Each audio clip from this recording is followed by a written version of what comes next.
How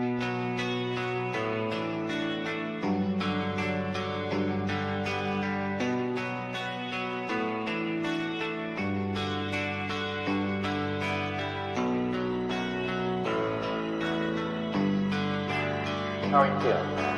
Well, How long have you been here? 3 months, May 17th. And what brought you? That's difficult to answer.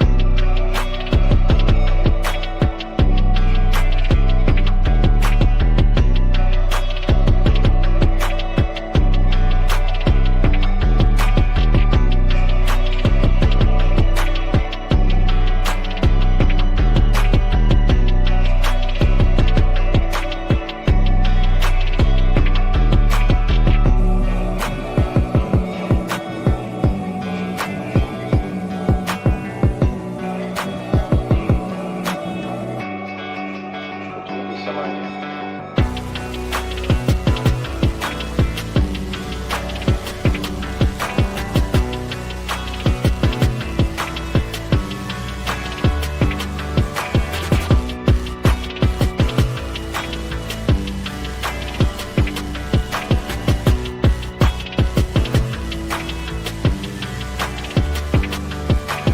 I am not completely like other people.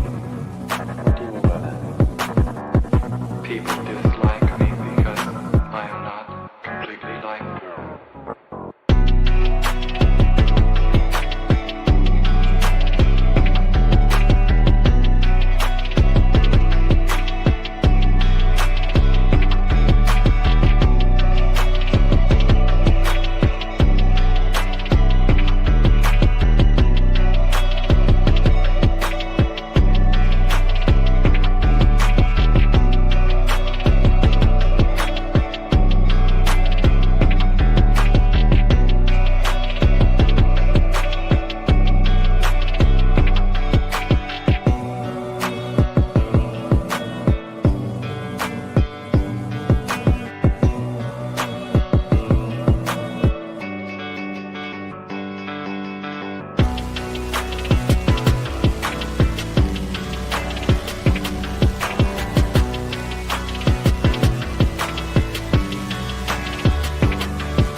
I am trying to do with my life something which few people try to do, and this influences my thinking and consequently my action.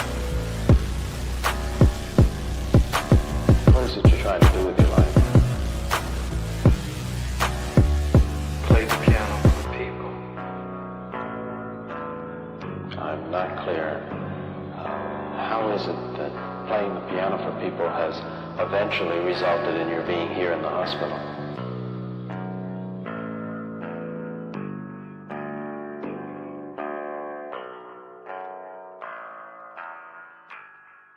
That's difficult to answer.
this the end?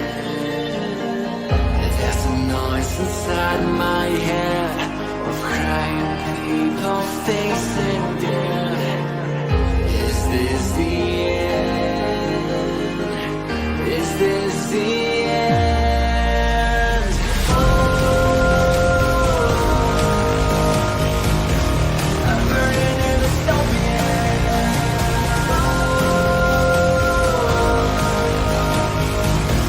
There's no place to hide.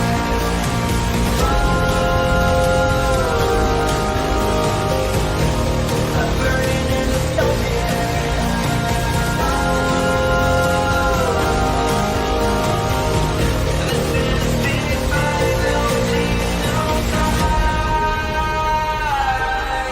What have we done to the world?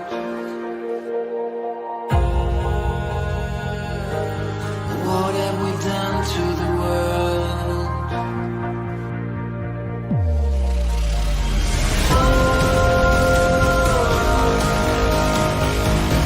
I'm burning in the dystopia.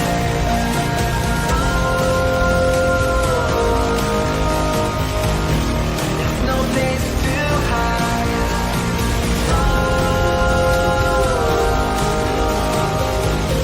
I'm burning in the dystopia.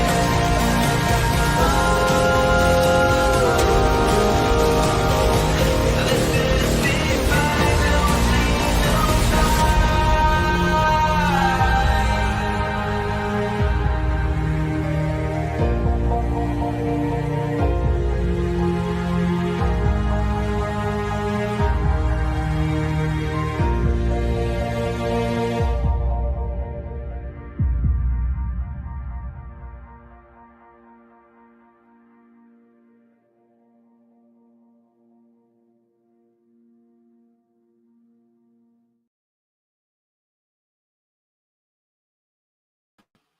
What up, everyone? Welcome to Happy Hour, cause it's Friday. Hang on. Why the fuck is my mic so low? That's a little bit better. Now I can hear myself. Ah, look at that. Look at that. You turn on the volume and you can hear yourself all of a sudden. Hey guys, welcome to the show. This is a show that I stream Monday through Friday at 5 p.m. on YouTube, X, on Kick, and on Rumble, where we really talk about whatever I feel like talking about, whether it be the cult of the far left, the cult of the far right. I'm loud now. Yeah. True. You on a good day. Now, Fridays are a little bit different on the show because we purposefully watch, a little bit of lighter content, and I drink some beer, and maybe I get drunk on the stream. Maybe I don't. Who's to say what could happen? Trendolyn, how dare you let your membership lapse on my channel, Trendolyn? Trendolyn used to be a member up until yesterday, and apparently she forgot to re-up. That's all right. Welcome back, Trendolyn. Welcome back to a friend on the channel. We missed you. It's fine. So we forgive you for lapsing your membership. It's fine. Yeah, foreplay the like button. I actually like that. I like that. Instead of mouth the like button, foreplay the like button. Exactly. No, we don't take our clothes off. No. This is the internet, sir. This is the internet. We don't do that. So we do a little bit of a lighter content on Friday. If you are looking for the socialism stuff, hey, come back tomorrow. I think for Socialism Saturday tomorrow, we're going to do Emmy O'Brien's life story.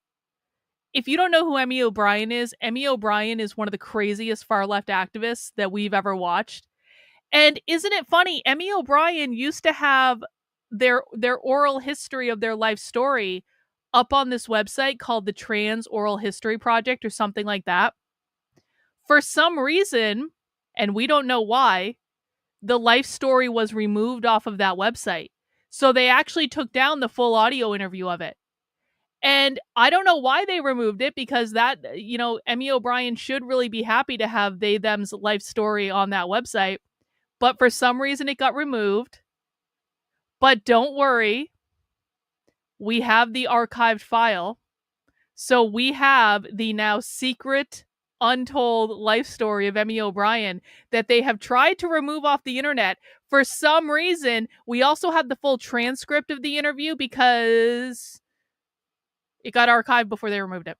I don't know how that happened. I don't know how it happened that all this stuff got archived, before they tried to scrub it off the internet. I don't know, but we have it. And so maybe tomorrow we'll do a little Emmy O'Brien marathon for Socialism Saturday. Maybe we'll introduce the new people who have never experienced Emmy O'Brien before with like an Emmy O'Brien presentation.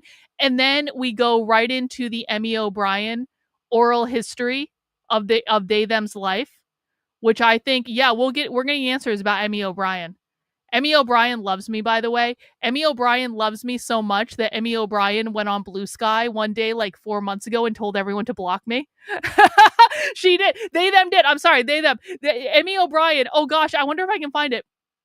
Emmy O'Brien, like a couple months ago, went on to Blue Sky and was like, if you care about my work at all, you will block this horrible person. And then there were pictures of me everywhere.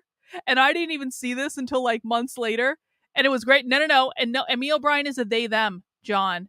And no, Emmy O'Brien will always be second to Sophie. Emmy O'Brien is like Sophie's best friend. Sophie is still the number one internet girlfriend or relationship of all time. Emmy O'Brien will always take a back seat to Sophie. So that might be what we do tomorrow. But today we are not going to watch socialism. Today we're going to watch drama. Friday is drama day. And we've got 2 drama things to watch. The first thing I want to watch is this video that Candace Owens did yesterday, where Candace Owens is like, the Jews are paying people to make content about me. I want to hear Candace's side. I want to hear her evidence. Listen, I was very compelled by the evidence that Candace presented about Emmanuel Macron's wife being a man. And I didn't expect to be honest. When I first started watching the Becoming Brigitte series that she did, I was like, Candace Owens is full of shit. I did not believe her at all. And then 6 hours later, after watching the entire series all in one sitting, I was like, holy shit, Brigitte Macron is a man. I was like, Candace Owens proved it. Good for her. And so I do actually think that Candace Owens has a pretty high evidentiary standard for some things. Maybe not for all things, though. And so I want to hear her evidence. I'm not going to assume that Israel is bribing people to make bad content about her and Tucker Carlson. Let's hear what she has to say. We're going to watch that. And then we're going to watch Steven Crowder complaining about Candace Owens. Because Crowder did a whole stream where he's like, Candace Owens has lied. And I watched a clip of this stream, but like I was seeing all over Twitter, people were posting on Twitter, they were like, Steven Crowder is dragging Candace Owens to over 100,000 live viewers. And Candace Owens' career is over because Steven Crowder is doing a stream about her. Now, I totally understand why Crowder did this. And, you know, I'm partially on Crowder's side here, because the thing of it is Candace Owens actually pulled some really shady bullshit with Steven Crowder. And do you guys remember back when Steven Crowder's wife released that security camera footage and that was edited to make him look like a horrible person because she was divorcing him, and the whole thing was really scandalous? And at that time, I was one of very few people to be like, Steven Crowder is right and Candace Owens is wrong, and his wife is wrong, and Candace Owens is working with his wife in order to smear him because Candace Owens was pissed off that Steven Crowder recorded Jeremy Boring at the Daily Wire during their contract negotiations, and then Candace Owens went on Tim Pool and totally looked like a retard after she tried to defend Jeremy Boring in the whole contract thing when Steven Crowder secretly recorded him. So then Candace Owens worked with Steven Crowder's wife to try to totally smear Steven Crowder because she's a narcissist, and she was still pissed off months and months and months later. And so now that Crowder has a chance to get revenge on Candace Owens, I actually don't blame him, because I do believe that Candace Owens 100% worked with Steven Crowder's wife to try to smear him during a divorce proceeding, and that wasn't cool. That wasn't cool. And so I think that Steven Crowder was just like, he was waiting for his moment to get his revenge on Candace Owens, and it looks like he tried to make a move on it. I don't know if it'll destroy Candace Owens' career Like everyone was saying, like people on Twitter were saying, 100,000 people just watched Steven Crowder drag Candace Owens. It's over for Candace Owens. Candace will never see the light of day again. Of course, that's not true either. Candace is just going to keep doing whatever she's doing. Crowder's going to keep doing whatever he's doing.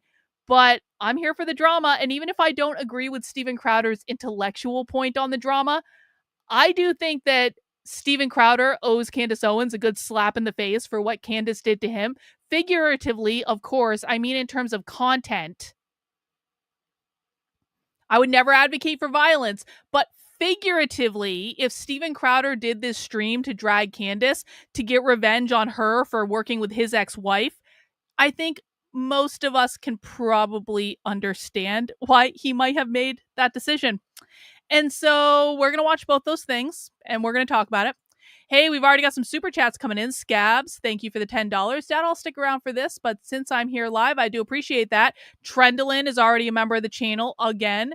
The super chat goal, well, let's see. Let's do a $100 super chat goal. Guys, I do a nominal $100 super chat goal when I do most of my streams, and this allows me to spend more time with you guys. So if you appreciate the work I'm doing and you want to support it, one of the ways you can do so is by sending in some super chats on the channel. Super chats do absolutely support the work I'm doing. I don't have crazy audacious goals. I just want enough to keep the lights on. That's all I'm saying. There are other ways you can support my work too. The very best way to support my work is by heading over to my Substack, which is Karlyn, Karlyn, .substack.com. And you can sign up there for a membership, $8 a month, $80 a year. This is the best way to support my work because it allows me to plan how many resources I have to work with to do my work. And that really does help me out. So I post a lot of breakdowns on my Substack. Sometimes we do supporter only exclusives for spy streams and things like that. Earlier today, and I posted this on the YouTube channel too, who was here for the spy stream yesterday where they were talking about how there's been a massive increase in dog poop smearing of Teslas? This is what we got on the spy stream yesterday. And so this is the type of stuff you get access to on my Substack, clips from leftist organizers about dog poop and stuff like that. There's also a massive archive breaking down my work and stuff like that. But if you feel like supporting my work over on the Substack, that would be really, really cool. Another way, if you want to get really creative, another way you can support my work is by heading over to redmenacepress.com and buying some books if you feel so inclined. I have, did you guys know, I have 4 books already that I've written this year, and I'm working on more, but I have 4 books already that I have released this year. The first book I released is called The Brief History of Racism. All these books are available on Amazon in paperback and Kindle. The first book is A Brief History of Racism, which actually goes back to the invention of the term racism and follows the development and evolution of the term racism. It's really interesting. This book literally came about because I asked a question on a stream one day. I said, who invented the term racism and what did it actually mean when it was invented? And then I went on a whole journey. Through the invention and the evolution of the term racism. And you can read about that in A Brief History of Racism. That is one of the books that I've written. I also wrote a 400-page rant debunking literally every aspect of the Communist Manifesto. It is called Debunking the Communist Manifesto. Fun fact, I released this book on the anniversary of Karl Marx's death, which I thought was really appropriate. So if you want, and this is a great book if you have a kid in school and that kid is running around with the Communist Manifesto, or that kid is running around with Mao's Little Red Book, here's what you do.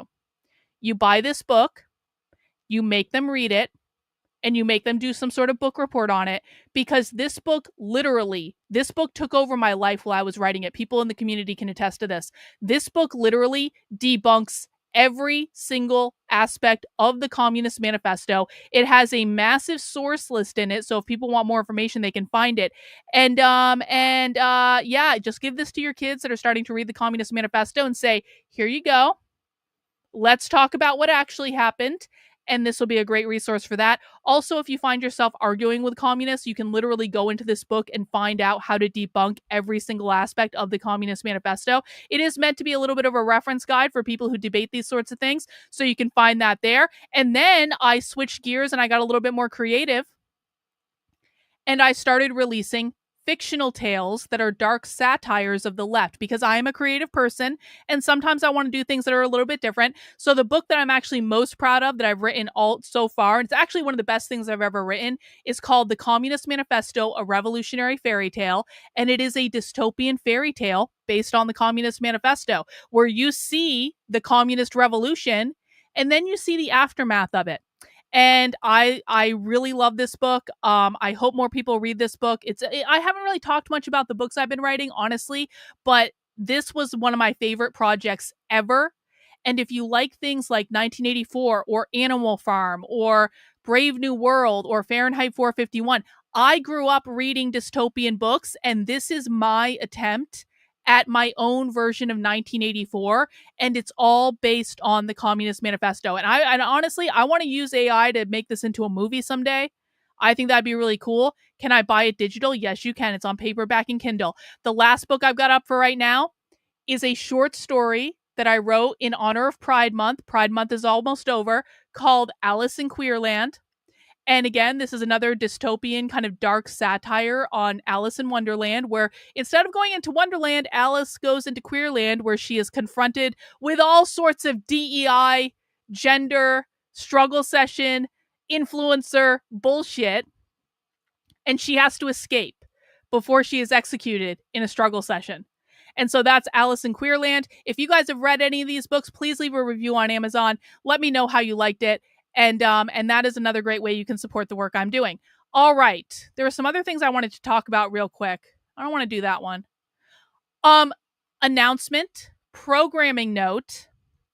On Monday, we will be doing a live infiltration into the Democratic Socialists of America post-election victory in the New York City branch. So they are having an organizing call on Monday, and so we will be streaming that live on the channel. If you want to go to a live DSA meeting, that's going to be on Monday. Make sure you're subscribed to the channel. I will be sending out more information about that, but I do already have the link for it and all that stuff. And I also just want to point this out. This is a statement that the Democratic Socialists of America made. I just want to point something out to people who might be new. These election results are a rejection of the Democratic Party political establishment and point to a widespread desire for an alternative to the status quo. For everyone who thinks that Democrats and socialists are the same thing, the actual socialists, and by the way, the DSA are not the most far-left socialist in the country. They're reformers. We usually track revolutionaries, but these are reformers, still socialist. But they're telling you, we are not Democrats. This is a rejection of the Democratic Party establishment. So is the new Democratic candidate for president, not president, mayor of New York City, is he a socialist? Yup. And I think he's even further left than the DSA. And I don't care that he's got Democrat after his name. He ran as a Democrat because he had to within the system of New York.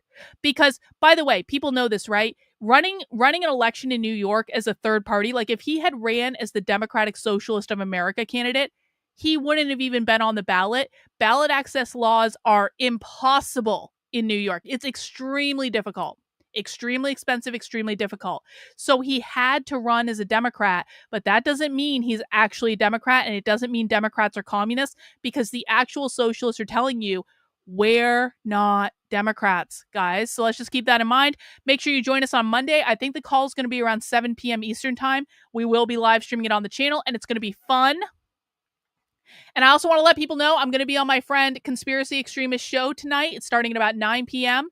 And so I will tweet out the link to that. And this is just going to be a chill little show. And I just want people to know what's happening. He runs a small little podcast, but he's a really good dude. He's interviewed me before. We have great conversations. I will be tweeting this out. Make sure you support smaller creators, guys. Not always the big ones, because the smaller ones are the only place that actually tell the truth. The big ones lie all the time. The smaller ones tell the truth. And so I will be doing that. I will be doing that a little bit later tonight, and I'll have had a lot of beer at that point, so it's going to be really great. Kristen says on Teslas, that's something else, which ties back to the far left collecting bags of dog poo. Yeah, we saw that, didn't we? Stu Studio posted a video of that the other day on Twitter. Thanks for that. Bookmark said these books should be read in schools. I'll be ordering the elite college class. Love acting like communism is for intellectuals. Anyone who is uneducated disagrees. I would love if the Communist Manifesto, a revolutionary fairy tale, was taught in schools. This book is completely age appropriate. There's no sex in it. There's nothing like that. It's completely age appropriate. I think anyone who is able to read like 1984 or Brave New World, they can read this book. I think the story is really good, and I think it actually illustrates what the primary problem with communism is, because it does follow the revolution, and the revolution was successful, but then you see the aftermath of what happens when communism actually tries to be implemented. So although this is a dystopian fiction, it is based on things that have happened in the real world, and so I would absolutely love for this to be taught in schools. I think that would be really cool, and I think it could be on a good day. All right, guys, now we are going to be watching Steven Crowder and Candace Owens, but before we do that, I need a beer. Does anyone else need a beer? I need a beer, and this is Happy Hour Fridays, so I drink beer on Happy Hour, and we have a tradition in that I tell you what beer I have, and you guys get to vote on which beer I drink first, okay? Hang on.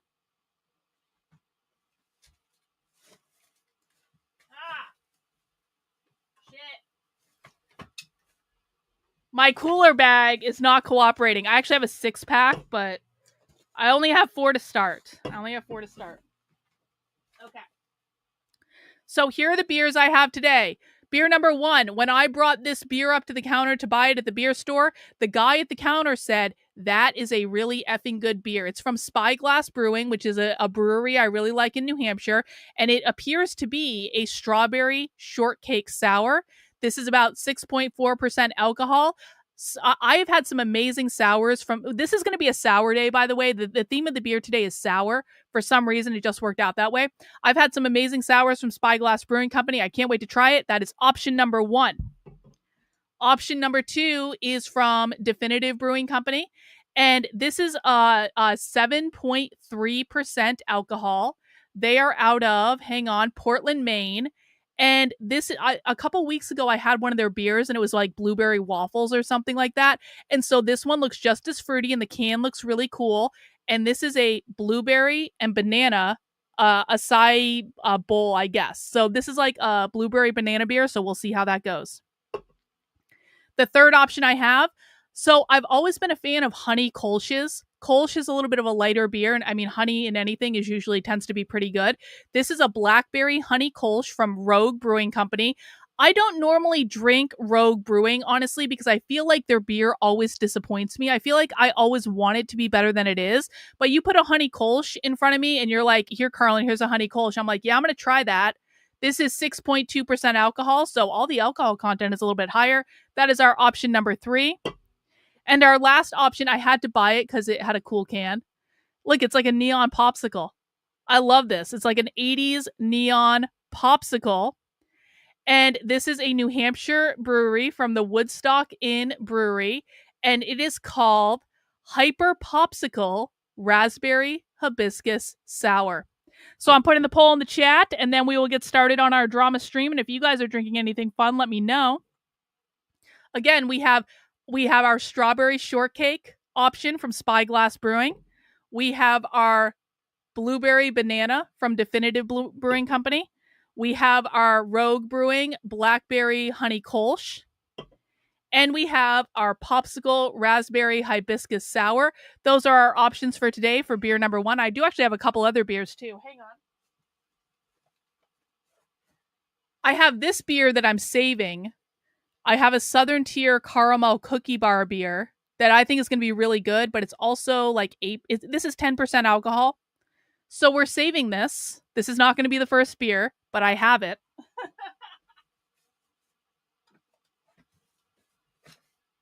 All right. Well, you guys are voting on that. Let me get the stream set up. We're watching Candace first. Hope everyone's having a good day. Please make sure you mount the like button for me. Please make sure you subscribe to the channel if you have never been here before. If you think you're subscribed to the channel, just go ahead and double check, because sometimes people think they're subscribed to the channel, and then sometimes YouTube makes that decision for them. And YouTube says, no, you really don't want to be subscribed to that channel. I see YouTube do this on my channel literally all the time. So just double check. Make sure you're subscribed if you want to be. Let me update my super chat goal, because we're already up to $30, which I appreciate. All right, let's see. What did you guys vote for? Last chance to vote. 10, 9, 8, 7, 6, 5, 4, 3, 2, 1.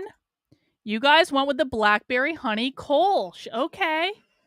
All right. I do like the can of this one. I think the design is really cool with the bee. I like the other cans too, though. All right, let's get this poured. Let's see what color it is. Oh, it's a lighter one. No, it's a honey Kolsch. Oh no, now the dark is coming in. You can see it.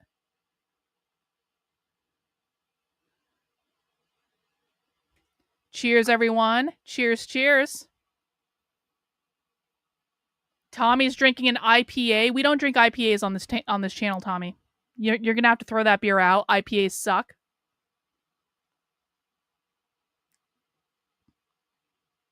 It's actually really good. It's really good. It's just got like a tinge of bitterness, but it also has some sweetness. And it feels like a nice crisp beer to have on like a warm day, and it is kind of warm. So actually 2 thumbs up. I would drink this again, Rogue. I'm going to enjoy this. All right, guys. Now now that I have my drink, let's see what Candace had to say, shall we? All right, you guys, happy Thursday. I promise today we have a good one. Well worth the wait. Just crazy, because I'm going to take you guys to church today. I'm not kidding. We have got TikTok influencers and Instagram influencers and pastors that have received marching orders. You might have noticed that, a little uptick in content regarding not just Candace Owens, but Candace Owens and Tucker Carlson, as if we work together or are coordinating together. Very strange.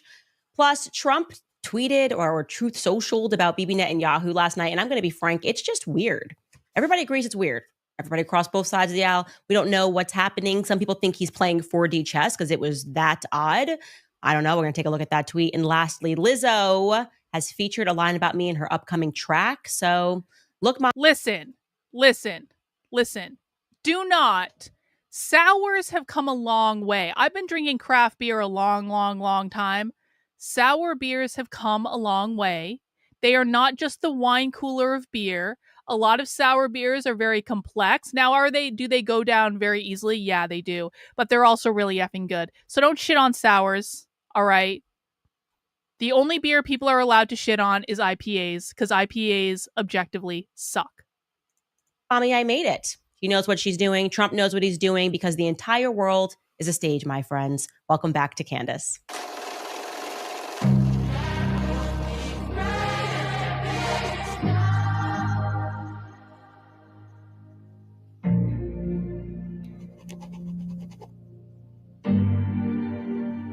This is the Candace intro podcast so dramatic. Catch a Predator edition.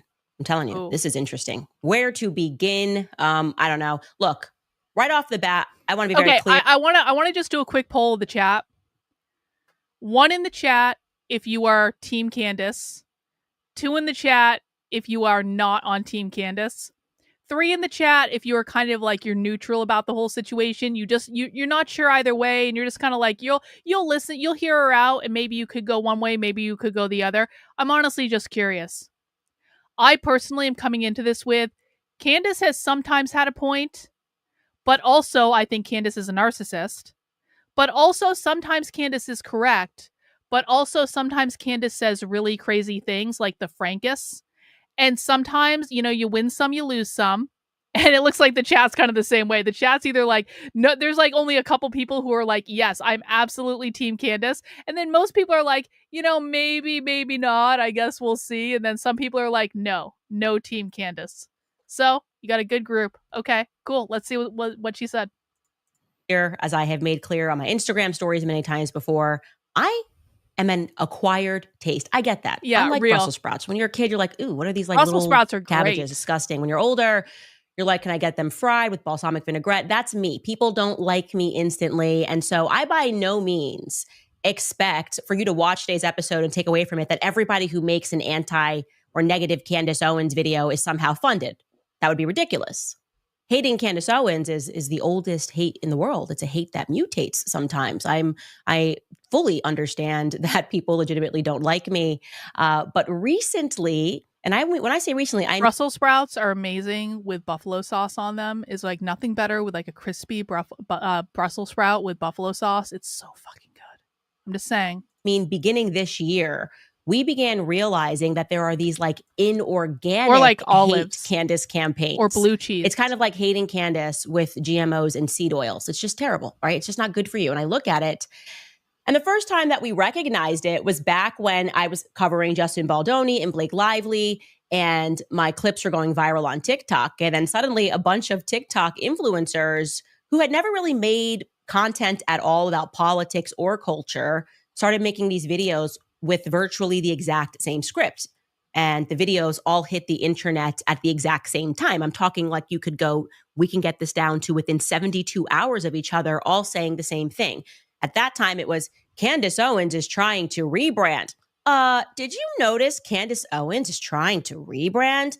I'm noticing that Candace Owens rebrand, all sorts of people saying the exact same thing. That's what I mean, just inorganic. And we went, that's weird. It's like Operation Mockingbird, but TikTok style, you know? And we didn't really care because that's just dumb. And hopefully, I hope if anybody's watching this show that you're wise to that sort of a game, that sort of propaganda makes sense to you. Because I've covered Operation Mockingbird and I've told you it never was discontinued and that the CIA is all about infecting your minds. And they know for a fact, if you say the same thing over and over again, people will begin to believe it's true. It doesn't matter what it is. Throwing it back to that CIA experiment that I always tell you about, where they brought in all of these people and only one of the people in the room was not a CIA agent. And they wanted to see if you would just go with the crowd. Oh, and wait. some guy holds up. Breaking news. Department of Homeland Security now providing $94 million in grants to Jewish organizations in order to combat anti-Semitism.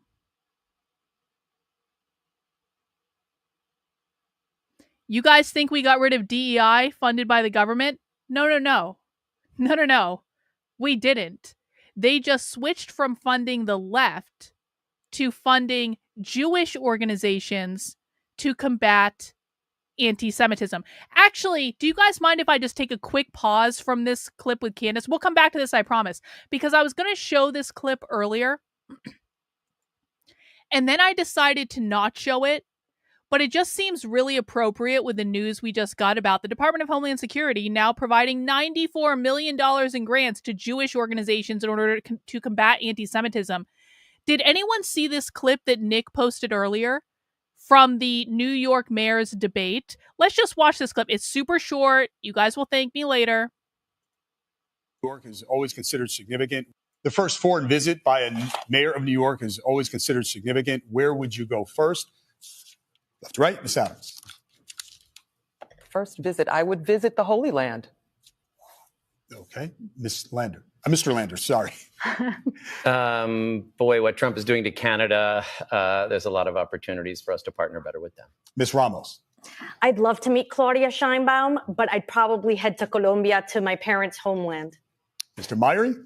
I am the proud son of 2 Caribbean immigrants. I represent a robust Caribbean constituency. I'd like to go to the Caribbean as my first visit. Mr. Cuomo.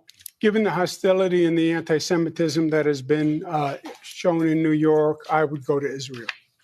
Mr. Tilson, where would you go? Yeah, I'd make my 4th trip to Israel, followed by my 5th trip to Ukraine, 2 of our greatest allies fighting on the front lines of the global war on terror. Mr. Mamdani. I would stay in New York City. My plans are to address New Yorkers across the 5 boroughs and focus on that. Mr. Mamdani, can I just jump in? Would you visit Israel?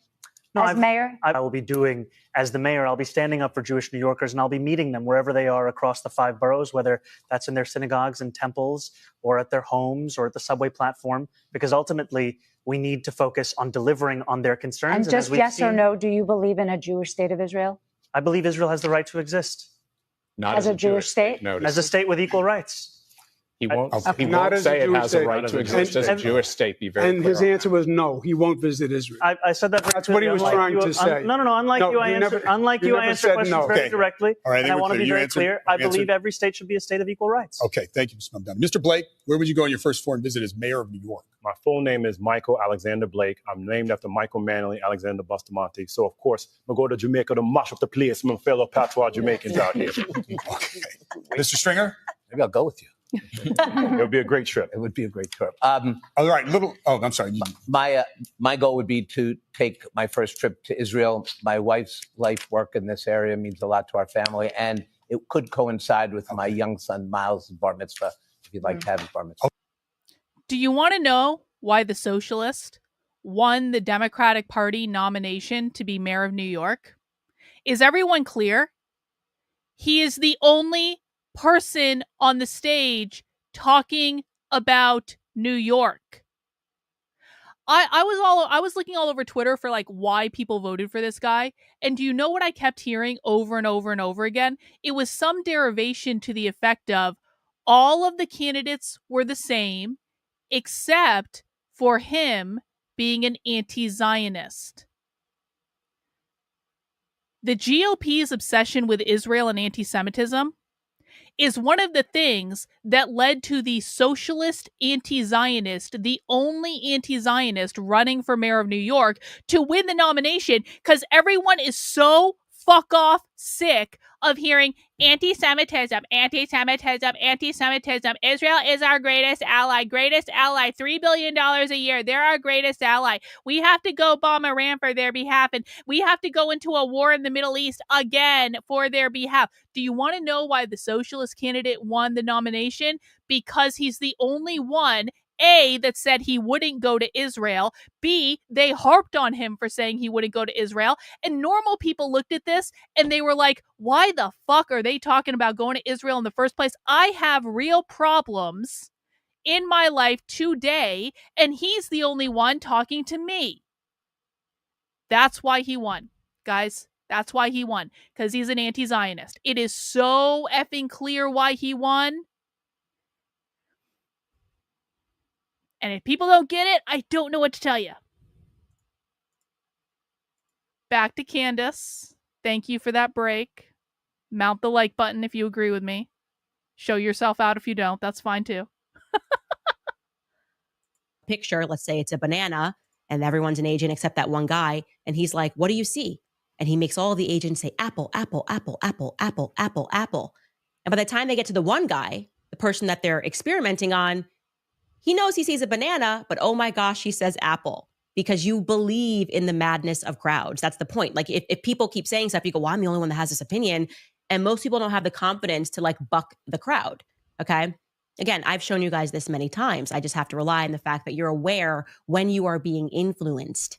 And we've showed you also previously that these micro influencers sign up on websites like influenceable.com or xomad.com. So quite literally, you can go as a business and you can get a bunch of micro influencers to pretend that they're organically coming across your products or your ideas. I think it's weird. It should be an FTC violation in my viewpoint.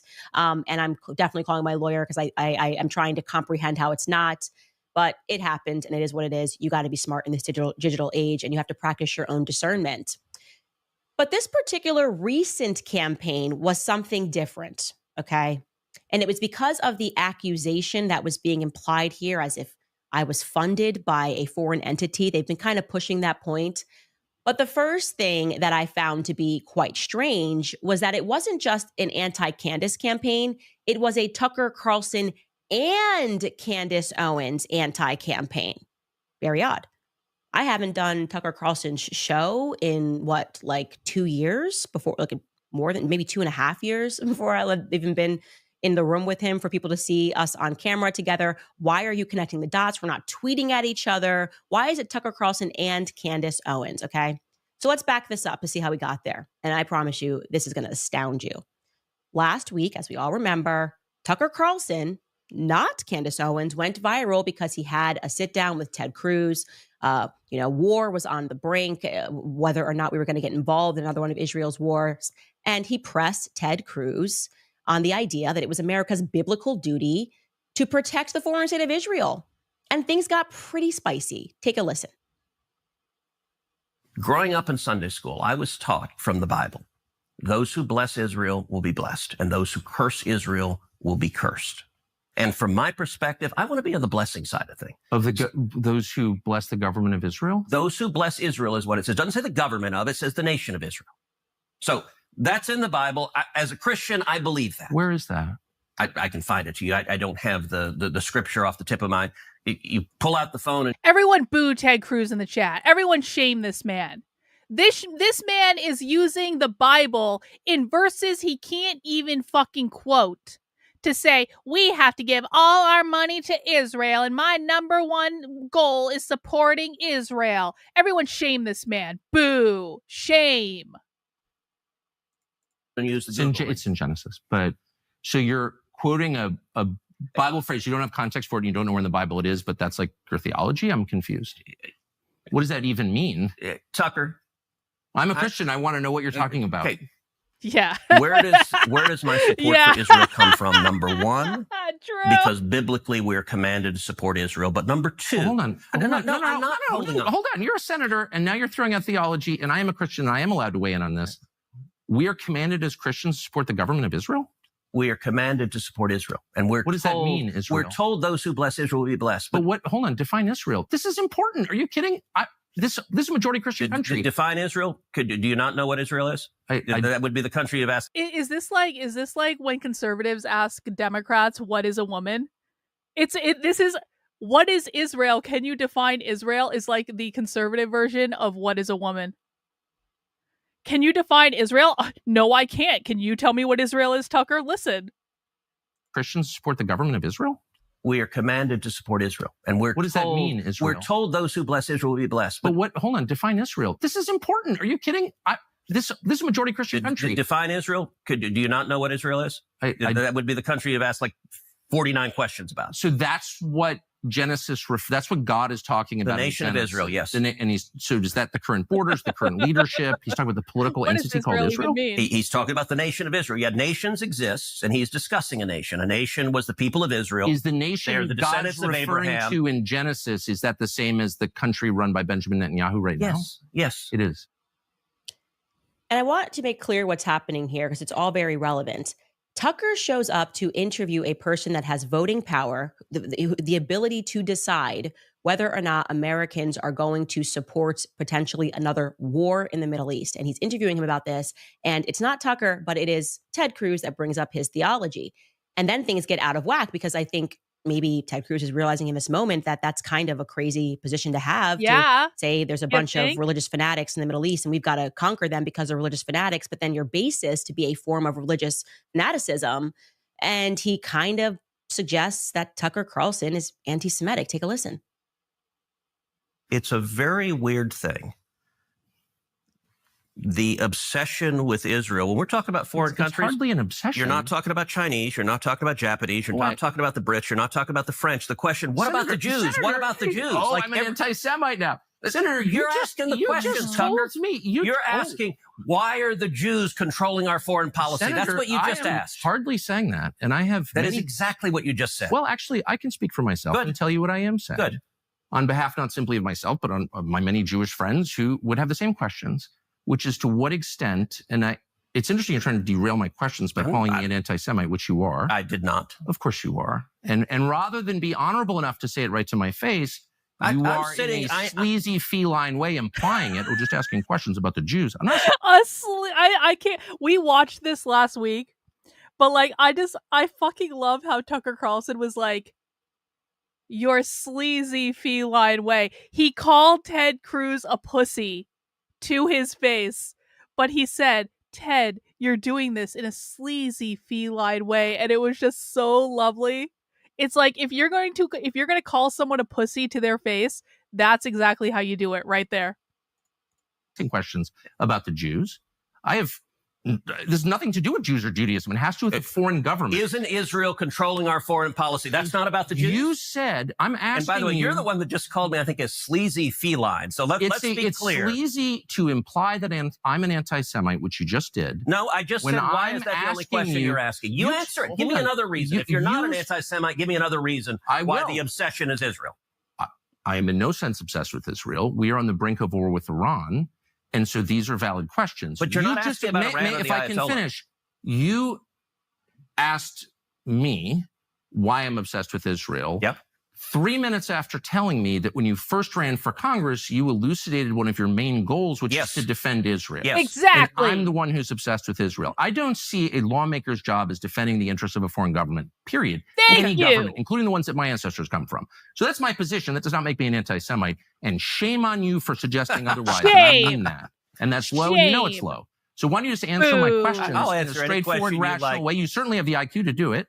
So shame on you is cute, by the way, Tucker. It is. It's not cute. I'm offended. I'm obsessed with the Jews. You just told me you that just called me a sleazy feline. It is sleazy to imply that I'm an anti-Semite for asking questions about how my government is You want to run. count how many questions you asked about? What about the Jews? What about Israel? Yo.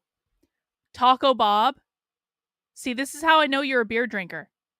I was this close today to picking up 6 different Prairie Artisan ales. I was so close because Prairie Artisan ales are so good. They're small batch brewed. Like, you can only get them in craft beer stores. They are so and they do so many of them, but they're so good. And then I realized that I was looking at all like their Imperial bourbon barrel aged stuff, and they were all $14 each. And I was like, I am not paying $14 for 6 beers that are like 14% alcohol. But Prairie Artisan ales are so good. And if you guys ever see them, you should have them because they're so good. I never asked about the Jews. This has nothing to do with the Jews, whatever that means. This has to do with a foreign government. And once again, shame on you for conflating the two. So it's incredible. And I want to be very clear that this interview is potent. That's not the effects of this interview. It's not going to go away. In my honest viewpoint, it is the beginning of the end of Christian Zionism. No. And Christian Zionism is necessary for Israel to go on doing what they want with nobody asking any questions. You're going, wait a minute, why are we supporting this? Why do we continue to support this? And so it went absolutely viral as far as debates go. It was very clear that Tucker was the determined winner.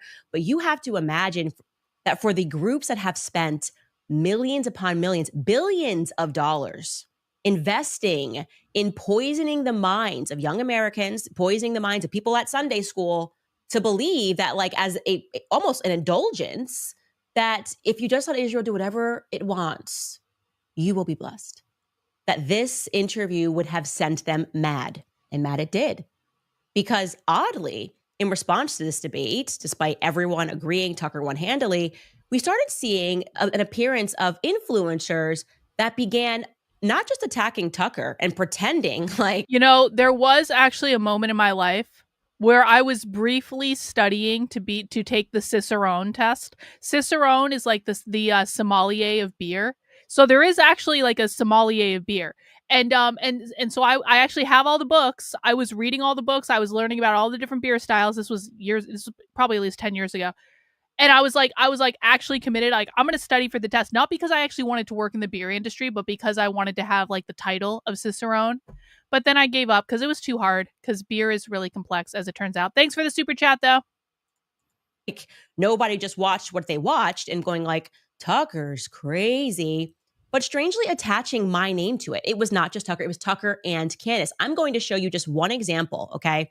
It's a little long, but it's worth watching. This is a woman. Her name is Nadine. She has 16,000 followers. And this is the video that she did in reaction to Tucker's sit down with Ted Cruz. Take a listen. Okay, did anybody else watch the Tucker Carlson interview with Ted Cruz yesterday and think, what in the world has happened to Tucker Carlson? No one thought that. I really used to No one thought like that. this guy, but he looked so insane during this interview. He was so offended and acted completely juvenile. It was the most disgusting thing. I agree. Not with the video, but like I saw this talking point did anyone else see this talking point everywhere the day after the Tucker Carlson interview went viral? Because I absolutely like all the worst, like literally all of the worst people on the internet, all of James Lindsay's supporters and friends were like, Tucker Carlson is so juvenile. I don't know why I ever supported Tucker Carlson. Like, and they were using that word explicitly, like, this is just so juvenile and childish. I've ever seen Tucker Carlson do. He looked so bad. He literally made himself look very weak and immature. Did anybody else get that same? I mean, I was watching it with this open mind thinking this is going to be a great interview. And then it just went downhill really fast. But Tucker was, it grossed. Any word from Brett Weinstein? No, I have not heard from Brett Weinstein. And I know we're all shocked at that revelation that Brett Weinstein is probably as intellectually dishonest as we thought he was. But you know what? He's a busy man. Who knows?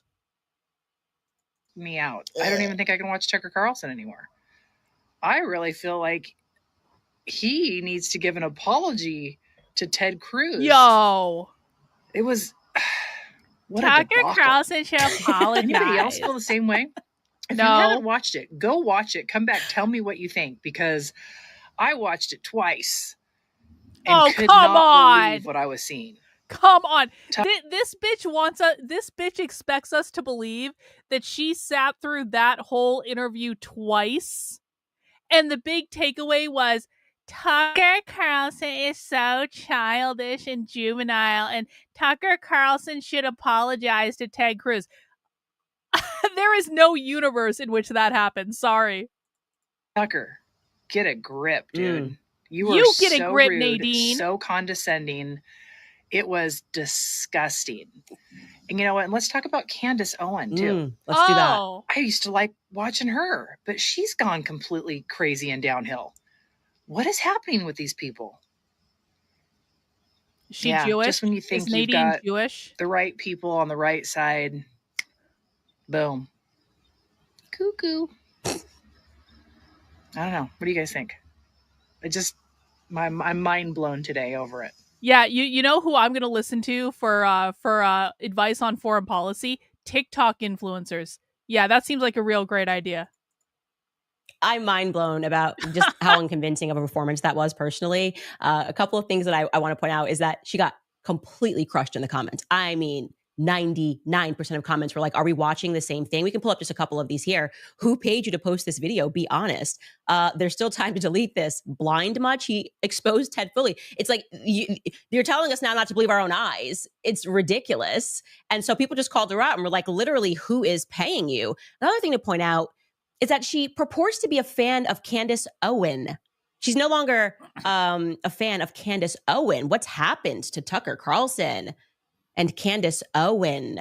And by the way, she has made multiple videos calling me Candace Owens. So this is actually, it's funny Candace is saying this, because do you guys have any idea how many people I get in my comments that say something to the effect of, people who have been regulars on my channel will attest to this. I get so many people in the chat and in my comments who are like, I'm a really big fan of yours, and I've watched all your content for years, and I've been a supporter of yours, and I just don't understand why you think this about Israel, and this is just really disappointing, because I have watched all your work, and I've supported you for years, and I just don't understand it. Because you're saying this about Israel, I have to unsubscribe from your channel, and I can't, I get so many people like that.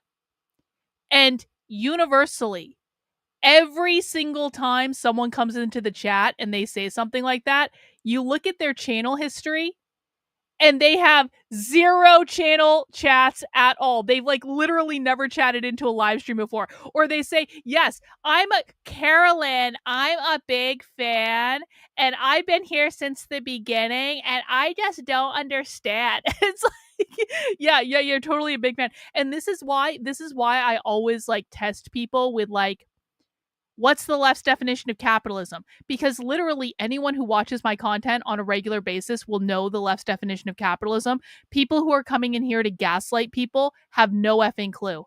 And so it sounds like Candace is experiencing the same thing, where this woman is like, Candace Owens, I have been your biggest fan, but I just don't understand. It's like, bro. There's another one. Trump on Israel. She writes, sorry, Candace Owens, your narrative is not playing out. Okay, you have no idea who I am. Someone has sent you, perhaps, I'm surmising here, telling you to go after Candace Owens, and we have evidence of that. And we saw across the board that there was this random typo in my name, Candace Owens. So then I get a flurry of emails, okay, telling us that it's not just Nadine. On Sunday, people went to church, whatever church it is that they attend, whatever denomination, and there were a flurry of pastors that preached to their congregation regarding the evils of, you guessed it, Tucker Carlson and Candace Owens. No Again, shit. Why are we in the same breath? Okay, let's check out this preacher. I've covered his face because I don't think it's relevant. I'm not trying to create an article to go after him. It's not what I believe in. I want to attack the substance of what he's saying on stage, not the individual. But here he is. He gets up on stage this past Sunday and he preaches about Candace, Tucker, and a couple of other political people. Take a listen. Let me just say this. If some of us spent the same amount of time we did on Fox News as we do the Bible, there would be a revival in America today. Some of you listen to Tucker Carlson and Cameron Owens, and these guys are anti-Semitic. I don't care what anyone says. I'm going to say it. They're anti-Semitic, and their rhetoric is dangerous. Why are pastors doing that? Listen, man, listen. All people with all points of view are welcome on this channel.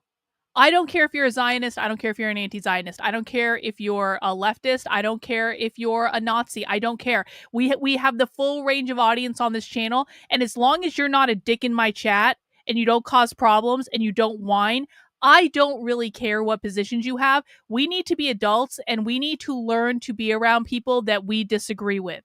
Okay? So I don't care if you support Israel. I don't care if you're Jewish. I don't care. I'm not going to treat you any differently based on any of these things. But why in the ever-loving fuck are Christian pastors even talking about Israel and the Jews? This makes no sense at all. Why are Christians running cover for the Jews? Could it be that Christianity is really Jewish? I'm just saying, if you don't watch Adam Green because he's very, very smart. Could it be that Christianity and dispensationalists are really just, worshiping a Jewish myth? I'm just saying. Nick, I admit Candace being a fiery witch is hot. Well, I'll let you have that opinion, Nick. Thank you for the super chat. Appreciate it. And that's not it, by the way. Like, I was watching this sermon going, this is incredible. Listen to who else he mentioned later on. We're going to have my friend Robert Stearns is going to come here. And he has a unique ministry that God is utilizing him to touch the Israeli people. He knows Netanyahu. He knows all these amazing people. And I met Mike Huckabee, an ambassador of Israel. Let me just say something about Mike Huckabee. He's the real deal. Oh. He's the real deal. He's a good man of God.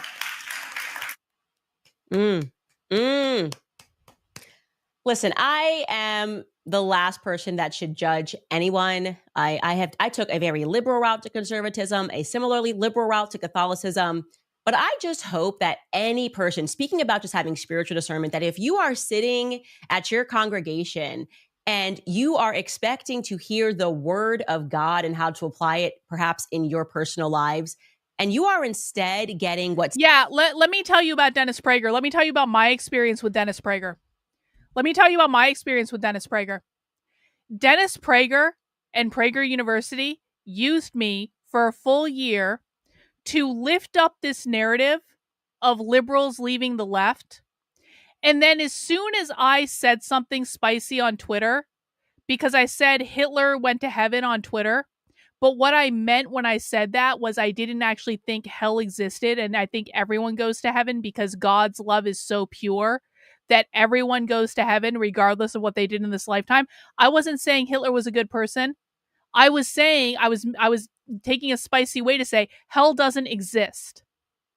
Well, when I said that on Twitter, I was resoundingly canceled. I'm pretty sure PragerU was behind planning a hit piece on me that still follows me around to this day. They took off my PragerU video from their website, which I actually wasn't really that upset about because I was kind of over the whole thing at that point anyway.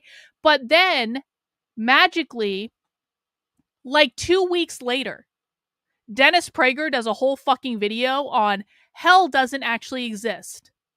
So, do I think that Dennis Prager is above board? Fuck no.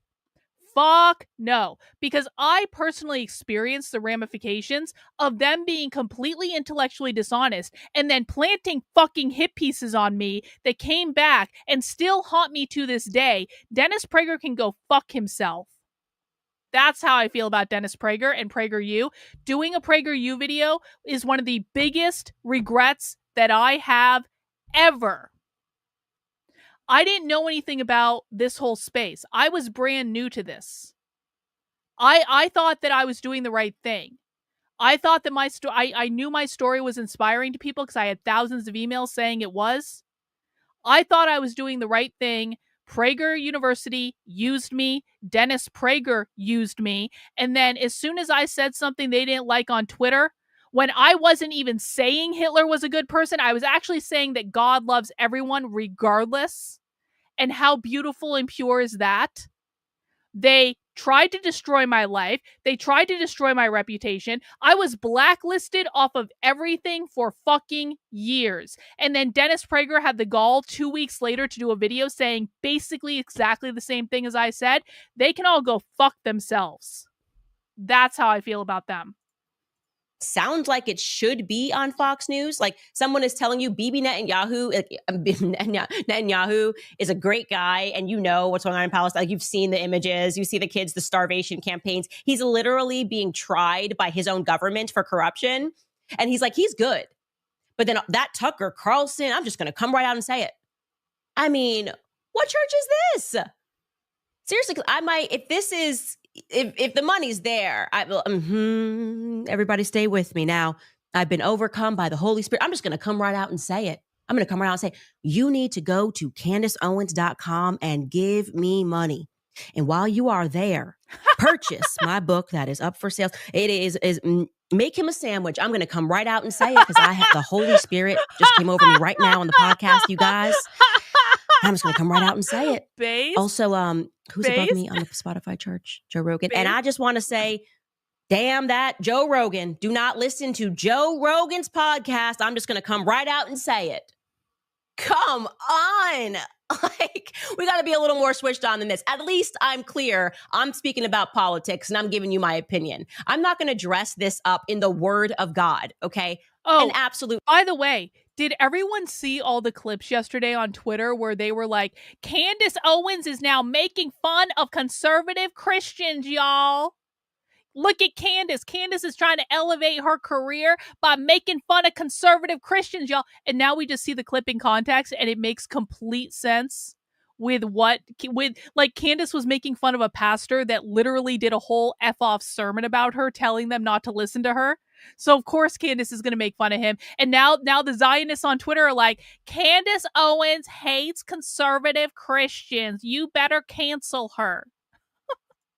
Nonsense. And honestly, it's a little bit worse than a nonsense. I am not to sit in the chair of judgment, but I would be shivers up my spine when I meet my maker if I was doing that for a living. That's all I'm going to say. So we decided to prod further because now I'm like, okay, well, the one thing I can tell you about Candace Owens, she's not an anti-Semite, but she does love herself an investigation. Amen. Amen. Okay. So we decided to prod a little bit further, reach out to some of these congregants that were sending us clips. And so specifically about that guy, I said, like, is this a normal thing? That does he normally speak about Israel and Bibi Netanyahu? And they said, no, actually, he had just come back from a trip to Israel. We didn't know he was going to Israel. He came back from a trip to Israel, and suddenly he was telling us that we needed to donate to Israel. LOL, if you have a job, you donate to Israel, my friends. Trillions of tax dollars, weaponry, you're good, okay? But he said, bro. You're on my channel watching a video of me giving my opinion of a video that Candace made explicitly to express her opinion. If you don't want to watch the women talking, bro, if you want the women to shut up, then why did you click on the video in the first place? Just go somewhere else. There's the door. You don't have to listen to the women talk if you don't want to. Like, I love it when these people come in my chat. They're like, why don't you shut up? I'm like, you're watching a reaction video on my fucking channel. Like, why doesn't Candace shut up? We're literally watching a video of her show. She's allowed to talk on her show. I'm allowed to talk on my channel. It's the way it works.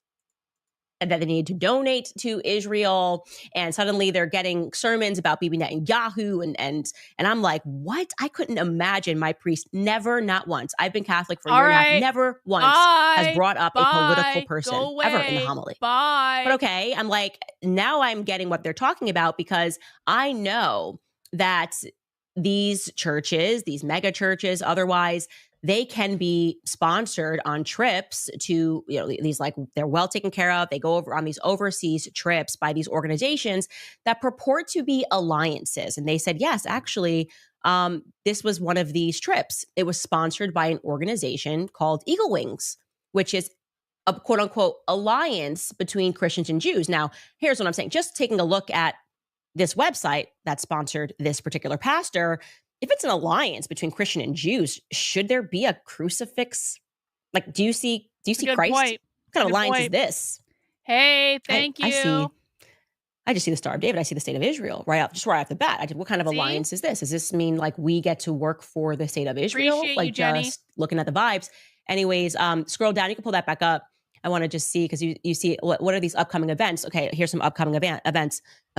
If you'd like to attend I Stand With Israel and get a frontline update, you can attend Torah Tuesdays. Okay, that sounds fun. What are we handing out on Torah Tuesdays? Like Taco Tuesdays, Torah Tuesdays.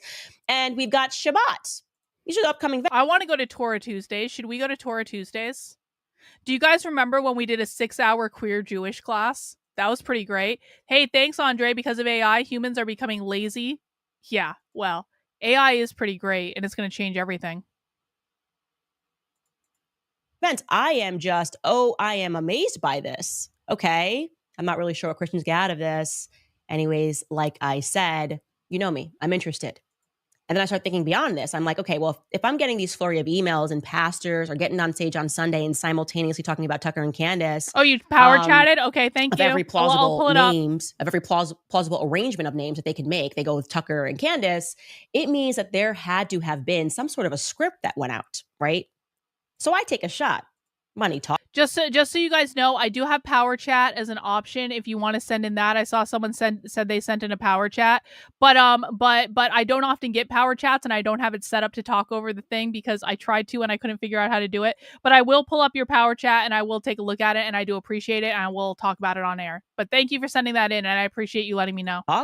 I'm pretty open about stuff, and I just go ahead and put a bounty. Candace the Bounty Hunter, right? Put me on A&E. I want to have a show, Candace the Bounty Hunter, right? Candace the Bounty Hunter. And I just say on my Instagram stories, if you work in a pastoral office and you're one of these people that attended a sermon recently and saw that suddenly people were saying Candace and Tucker, if you have any information, I will pay for that information. Like, I am willing to pay up to $15,000 to get this information, because actually I should offer to pay more, because this really matters. If people think that they are going and yet their pastors are potentially being bought and paid for by outside organizations, whether it's gifts in kind, by fancy trips, or actually cash that's being exchanged so that they can get up and they preach you and they're actually just brainwashing you and they're selling you out, like, this deeply matters. They're talking about people's faith. They think they're going to heaven and potentially their pastors are bought and paid for. And you are not going. Hey, Dina, I got your $10 power chat. It cannot be said enough. Your work on socialism is essential, and Drama Fridays are just fun. I appreciate that, Dina. Thanks for stopping by. I'm going to believe this, you guys. Sure enough, on Friday, June 20th, an email went out. And I want to be clear, this is an email that went out to a different church, right? To a different pastor, but similarly from an alliance organization, a Judeo- organization, but like we maybe won't do anything for Christians. We're going to tell Christians what they can do for Israel, okay? So the email, we're going to pull this up for you guys. It's from the Center for Jewish Christian Understanding and Cooperation. And here is the email. As you can see, that went out on June 20th. It says, we've obviously covered anything that was identifying here. We verified this. We had screen recordings, everything. It says, I hope this message finds you well. At the Center for Jewish Christian Understanding and Cooperation, we've always believed that the strength of our communities lies in how we show up for one another, especially in difficult times. That's why I'm reaching out. Recently, we've been troubled by certain statements made by public voices like Tucker Carlson and Candace Owens, individuals with large platforms whose words carry weight.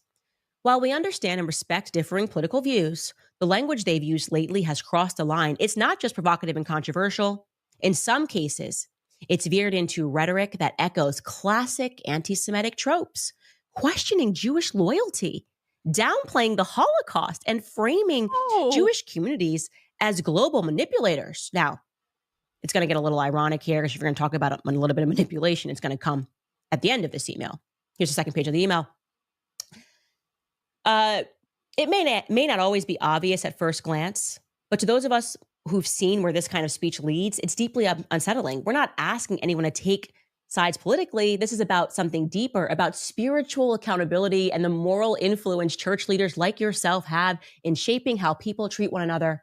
With that in mind, we'd be grateful if you'd consider speaking briefly on this in one of your upcoming services. What? Even a few words encouraging awareness, compassion, and caution when engaging with media voices that spread division under the cover of opinion.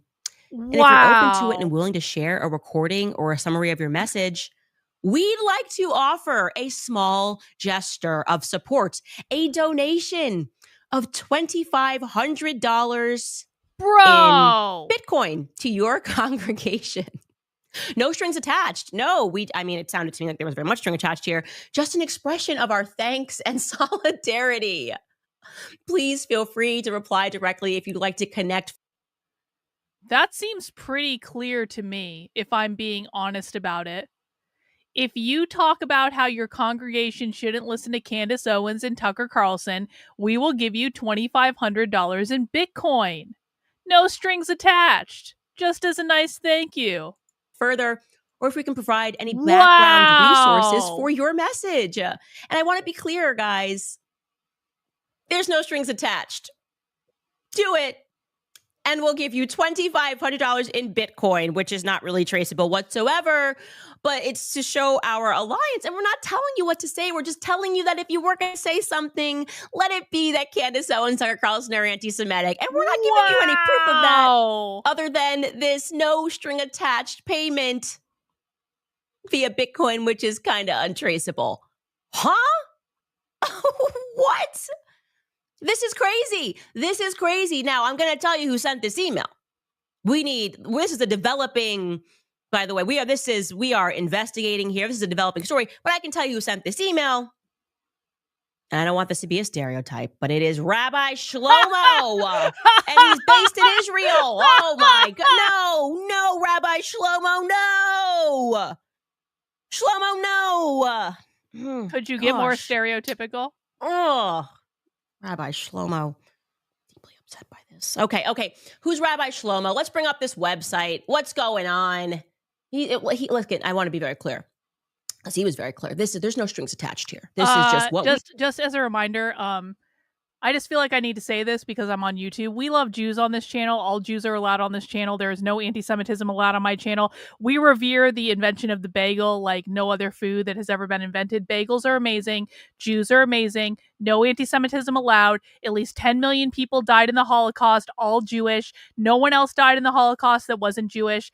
the Holocaust happened exactly like we were taught about it in schools. Gas chambers absolutely have wooden doors, and there's nothing to question, and you should never question the Jews. We should send all our money to Israel, and no anti-Semitism allowed ever.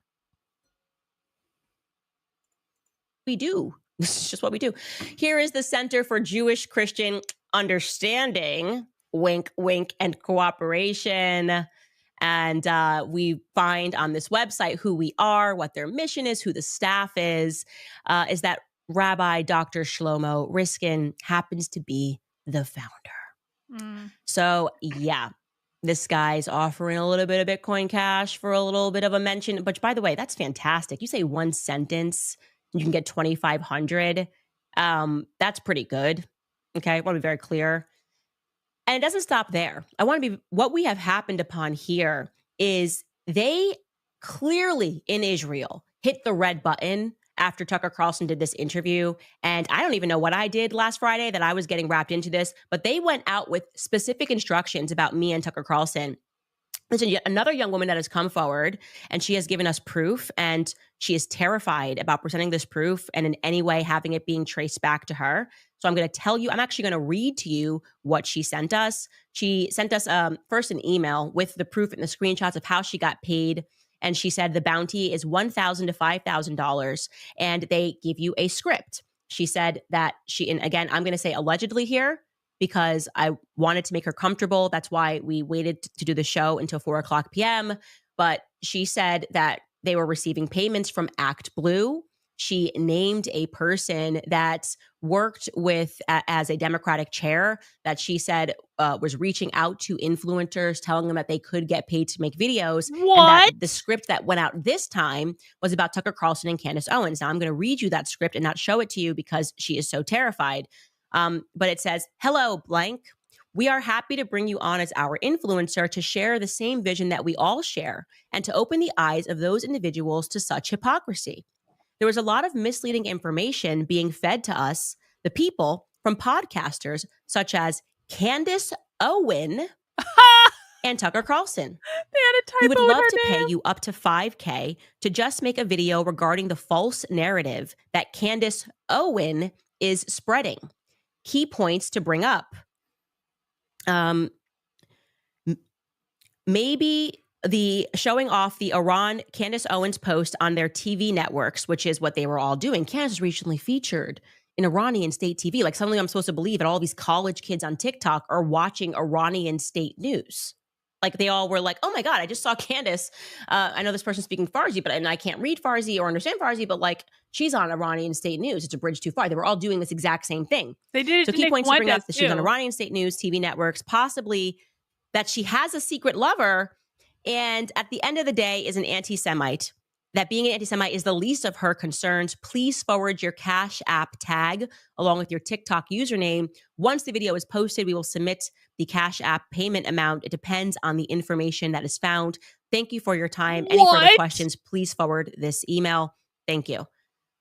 So I looked at this and I'm like, okay, we need to further prod this. And she's getting a little bit of cold feet, but she sent us her Cash App and showed us some payments. And I was like, before we reveal all this, I want to make sure that this girl is comfortable. But this looks like there are networks that are going out and it's broken apart. So if you are a pastor, you might have this center of alliance sending it to you. That pastor we showed you on stage could have had Eagles. I'm going to be honest. As a person that has been on the receiving end of some of this bullshit, what Candace Owens is describing is exactly what happens. So I think if you have ever experienced this, you might see this a little bit differently. But I am currently 100% on the side of Candace Owens because she is describing exactly what I have experienced in the past when I had PragerU come after me for making a tweet they didn't like. I have had shit like this happen to me over and over and over again. So. Sending it to him. Yes, that's how it works. Yeah. Someone wants you to go away. Someone wants people to stop listening to you. They pay money. And then all of a sudden you have all... Do you know... Let me tell you about all the times when people I was never friends with in real life, This has happened to me on multiple occasions. Back when I was much higher profile than I am now. And by the way, I actually appreciate being less higher profile. I never wanted to be famous on the internet.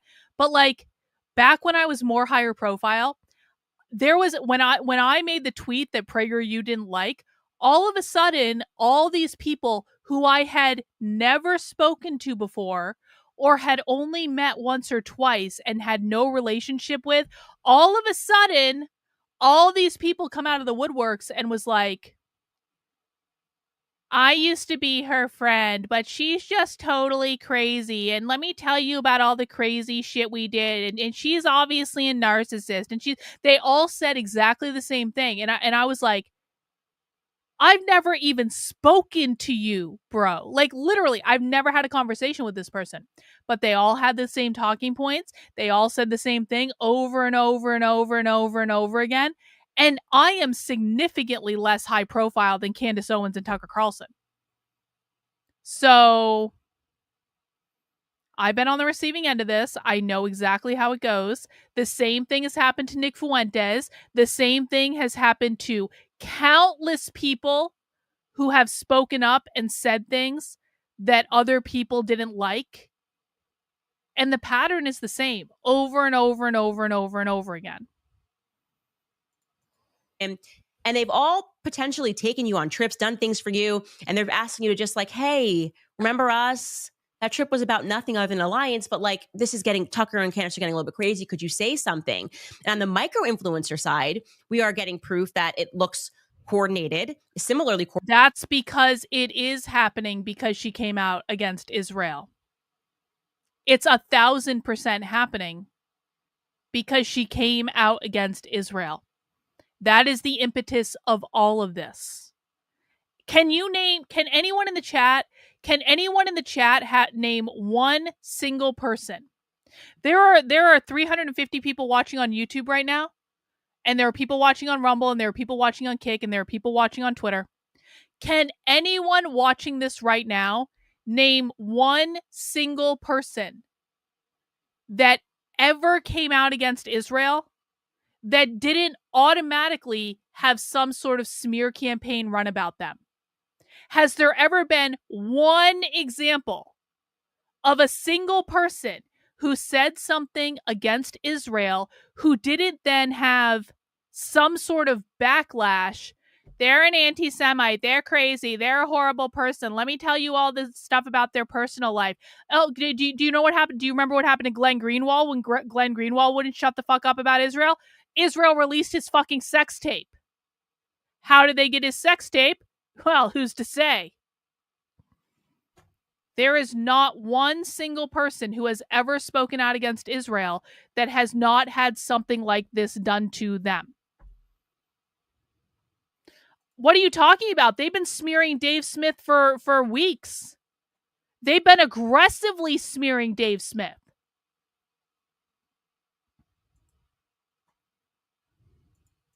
Coordinated, and they are being handed a script. And this young woman said to me, look, I'm a broke college student. I don't really care one way or the other. And that is what stood out to me, is that there were so many videos from people who don't speak about politics, trying to make us believe that they're watching Iranian state news. And again, thank you. Attaching Tucker and Candace together, which makes no sense. We don't work together. I support Tucker, and like everyone else in the world, I covered that interview because it was astounding, and it was, I think, will be reflected upon as a moment of cultural zeitgeist in America. Like I really do believe that people woke up. Like he smacked people into an awakening, and now he's paying a heavy price. And for whatever reason, I am as well. Because you can't stand up to these people. You can't stand up against the war machine. They have a machine in the background. So I wanted to show you guys this because first and foremost, I think this will only further get people who are members of these churches to ask questions about whether or not you are a part of a congregation that is truly trying to get you to understand what your role is as a Christian in today's society and speaking to you about the Word of God, or if you are actually being a part of a political institution. Because that's what Zionism is. It's a political ideology. right? So to be a Zionist means that you have subscribed to a political ideology, and perhaps one that is masquerading as some sort of a religion. And I very much believe that, and I hope that this wakes you up. And yeah, I'm sorry that Shlomo is leaning into every bad stereotype Shlomo, I here. cannot But I want to believe let you guys his know name that is this investigation Shlomo. is open. So if Really? you want to send us more information, as you can see, we are revealing no Shlomo. names. And I openly have offered to pay Bruh. for this information. So that these individuals that just gave me this information, I'm going to pay them for it, because I think it's more important for Americans to wake up to understand how desperate and, in part, demonic this is. Yeah. Israel is I fighting agree. with everything in them to hold on to the influence that they have had on your minds, and they will stop at nothing. You know, an animal that is backed into the corner fights the hardest. And I'd like to make very clear, I have never taken money from any foreign states. I do not work for Qatar, Iran, Israel. You hear the ads that I read here, they're all American, and I'm going to continue to do that. So we're going to get into Trump's tweet, but first I want to remind you, further to that note about preborn. Yeah, exactly. Caroline, I'm your biggest fan for over a year. Do you disavow Tucker Carlson and Candace Owens? No, I do not disavow. I don't even like Candace Owens. I don't even like her. She blocked me on Twitter because I called her ass out on YouTube for that time that Candace Owens set up Nicole Arbour, who was supposed to be her friend. Do you guys remember this? Nicole Arbour, who used to be Candace Owens' friend, Candace Owens taped their private conversations and was going to ambush Nicole Arbour on her show with the recordings of her private conversations. And then I did a video and I interviewed Nicole Arbour about that. And I called Candace Owens out and I said, "That's not fucking cool, Candace." And then Candace blocked me on Twitter. And I had never even interacted with Candace on Twitter, but I definitely said something to piss her off because she blocked me on Twitter. I don't even like her, okay? I don't even like Candace, but I will not disavow her on this because fuck that bullshit. And if anyone wants to send in a super chat to congratulate me and maybe get us over our goal for not disavowing Candace Owens and Tucker Carlson in the face of Israeli bullshit, you are welcome to do that. Because June 24th marks 3 years since Roe v. Wade was overturned. But here's the truth. Abortion has not gone away. It's actually gotten worse. Abortions are at a 10-year high, and the fight has now moved from the courtroom to a place that's actually much more dangerous, which is our homes. No, we are not Today, watching a commercial, Candace. No commercial. No commercial. Goes very first slash. It's actually on Truth Social, and I saw that someone that said they were sharing it, and I was like, okay, this is obviously fake. This is silly, but let me just go check Truth Social to see if it's actually real. And by golly, it was real. I'm not kidding. What? Check this out. What? It's so long. It says, breaking news. Breaking news. I was shocked to hear that the state of Israel, which has just had one of its greatest moments in history and is strongly led by Bibi Netanyahu, is continuing its ridiculous witch hunt against their great wartime prime minister. Yeah. Bibi and I went through. Did you guys hear this? Trump called for the state of Israel to end their trial against Bibi Netanyahu. It's like, how can anyone seriously look at Donald Trump and not know that he is bought and paid for by Israel? Someone accused me of having Trump derangement syndrome on Twitter earlier today. They were like, they posted something, a video I had or something, and they were like, even though Karlyn has Trump derangement syndrome, you should still look at the clips she gets from the left. And I was like, go fuck yourself. I do not have Trump derangement syndrome. Trump is literally bought and paid for by Israel. He literally has more loyalty to a foreign nation than he has to America, and it's bullshit, and it shouldn't be allowed. Alex! No commercials. That's why I super chat. Ad reads are the worst on YouTube. We came to YouTube to escape that shit. I don't do ad reads on my channel, guys. I don't do them. I don't want to do them. And now we are $1 away. Alex likes to do this. Alex likes to entice people to give me more money. We are $1 away from our super chat goal. Held together, fighting a very tough and brilliant longtime enemy of Israel, Iran, and Bibi could not have been better, sharper, or stronger in his love I did almost say for that, the yeah. incredible Holy Land. Anybody else would have suffered losses, embarrassment, and chaos. Bibi Netanyahu was a warrior, like perhaps no other warrior in the history of Israel. And the result was something that nobody thought was possible, a complete elimination of potentially one of the biggest and most powerful nuclear weapons anywhere in the world. And it was going to happen soon. We were fighting literally for the survival of Israel. And there was nobody in Israel's history that fought harder or more complete or more competently than Bibi Netanyahu. Despite all of this, I just learned that Bibi has been summoned to court on Monday for the continuation of this long-running, he has been going through this horror show since May of 2020, unheard of. This is the first time a sitting Israeli prime minister has ever been on trial, politically motivated case concerning cigars, a Bugs Bunny doll, and numerous other unfair charges in order to do him great harm. Such a witch hunt for a man who has given so much. It's unthinkable to me. He deserves much better than this. And so does the state of Israel. Bibi Netanyahu's trial should be canceled immediately or a pardon given to a great hero who has done so much for the state. Perhaps there is no one that I know who could have worked in better harmony with the president of the United States, me, than Bibi Netanyahu. It was the United States of America that saved Israel, and now it's going to be the United States of America that saves Bibi Netanyahu. We're doing that this travesty of justice cannot be allowed. First and foremost, that's really long. And when I say really long, it is I really mean long. it is. And we asked Grok this. I know AI doesn't always get it right. This would be the longest Truth Social tweet that he's ever authored. He had less to say when he told us about us bombing Iran in the middle of the night. So what is this? If you're optimistic, people think that he actually just hates Bibi. No, but because thank you I've for told the you money. 1,000 times on the Thank show, you. the Western media is not covering this insane trial, which produces a lot of evidence that Bibi Netanyahu helped orchestrate October 7th, okay? The Western media is just not covering this. Could you imagine a false flag where you would kill your own people? True. And most of the world is not aware, but none the wiser because true. Western media is terribly Zionist. And so he's just letting the whole world kind of know here, like, there's a trial going on that involves Bugs Bunny and Bibi Netanyahu. That's if you've interpreted it, and this is like, I hate you tweet, but I'm going to love you to death while I hate you. Hang on. You know, Hang on. Hey, first of all, Starbright, watching Karlyn watch Candace is the best entertainment on a Friday night. I appreciate that, Starbright. Thank you so much for the super chat. Thank you to everyone who helped meet the super chat goal for the day. Now, I still want to encourage people. You can still send me money. Just because we've met the goal doesn't mean you can't send me money. But I just want to say this. You guys need to question Karlyn more. She's pretty good usually, but she's wrong about a lot. Do you know what inevitably happens to people who say I'm wrong about things? Does anyone in the chat want to educate our new person here? Because you're relatively new on the channel. Does anyone in the chat want to educate our new person here about what happens when someone comes into the chat and declares that I'm wrong about things? Do you know what inevitably happens? Inevitably, at some point, I get proven absolutely right with every single thing that I said.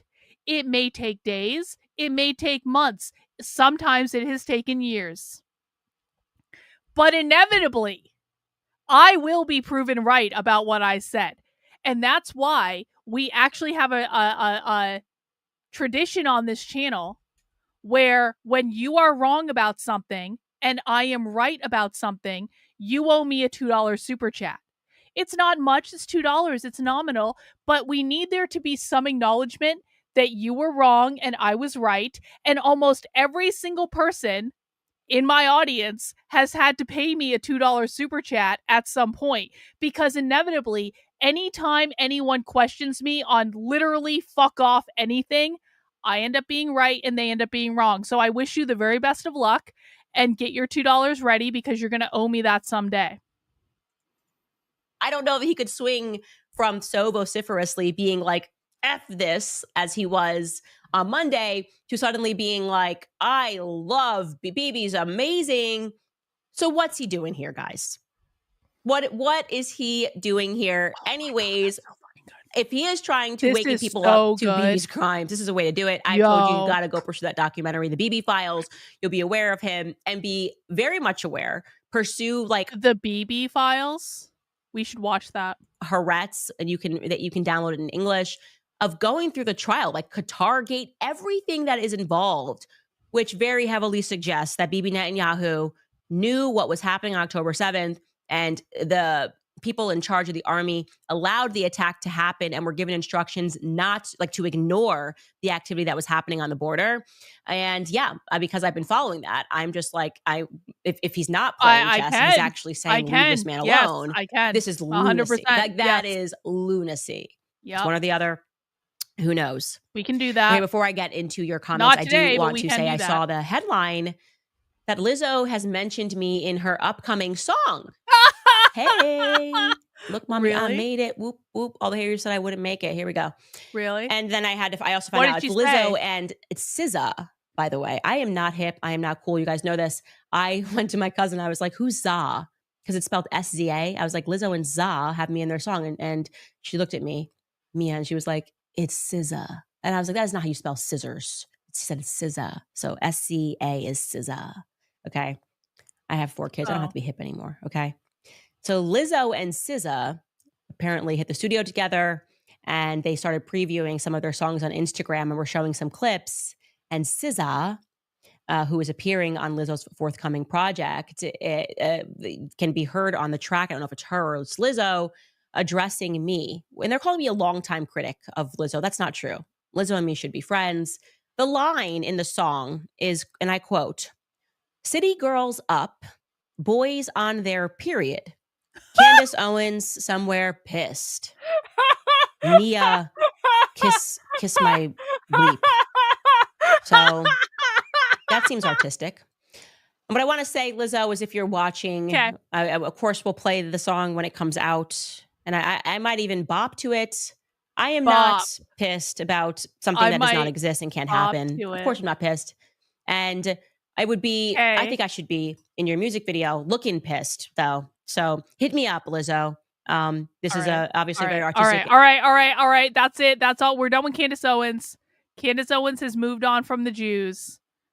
I don't need to hear about Lizzo. I don't care about Lizzo. Do you know what I do care about?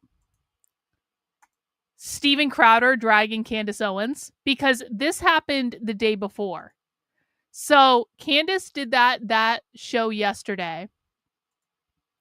But the day before, Candace did that show where she was dragging the Jews and Bibi Netanyahu and Israel and all the things that she does. And of course, again, we disavow all anti-Semitism on this channel. We all, all Jews are welcome here, whatever. Bagels rule. The Holocaust absolutely happened. Hitler is the worst, whatever, fine.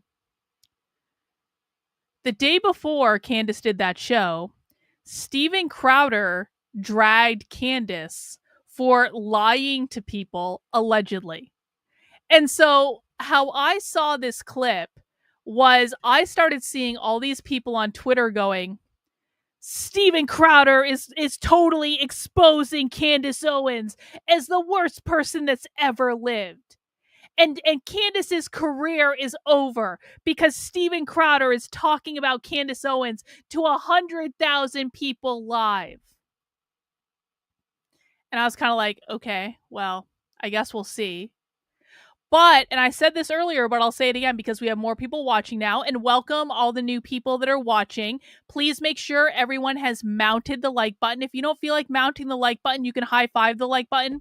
You can put your arm around the like button. You can give the like button a kiss on the cheek. You can give the like button a slap on the ass. You can hold hands with the like button. You can just wave to the like button if you're feeling just like really antisocial and platonic. You can do, if you want to do something more salacious to the like button, you can do that too. Do something to the like button, though. Please make sure you're subscribed to the channel. All that stuff. So here is the backstory that I think people need to understand. And I talked about this earlier, but I'm going to say it again.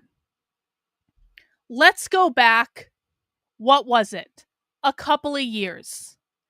And I covered this all on the channel when it happened. Let's go back a couple of years. Steven Crowder had just left The Blaze. And when Steven Crowder left The Blaze, he entered into contract discussions with the Daily Wire. Steven Crowder didn't like the offer that he got from the Daily Wire, and so he secretly recorded his phone calls with Jeremy Boring to expose the Daily Wire for totally undercutting him on these contract negotiations And it was glorious. It was, excuse me, it was so fun. Steven Crowder, like, dropping the bomb that he had recorded phone calls with Jeremy Boring was one of the greatest things that happened on the internet all year, and it was great, and I was 100% on Crowder's side, and everyone can go back and see that I was 100% on Crowder's side when it happened. When that happened, just by happenstance, Candace Owens was scheduled to be on Tim Pool's show. Candace, because this is what she does. This is back when she was still at the Daily Wire, and it was before Candace Owens started speaking out against the Jews. Candace went on Tim Pool and completely made an ass of herself defending Jeremy Boring and the Daily Wire against Steven Crowder. And it was shameful. We watched the whole thing on the channel. Candace looked like a raging fucking cunt on Tim Pool's show that night. Well, fast forward several months later. So Candace Owens is pissed off at Steven Crowder because Steven Crowder made her look stupid. And somehow Candace Owens got in touch with Steven Crowder's then wife. And Steven Crowder's then wife was not happy with Steven Crowder. And somehow videos on the internet surfaced of a camera recording Steven Crowder and his wife, who was then pregnant with twins, having a conversation in which it seemed to be edited to make Steven Crowder look like an asshole. And just purely coincidentally, they had just entered divorce proceedings because she didn't want to be married to him anymore. Okay, fine.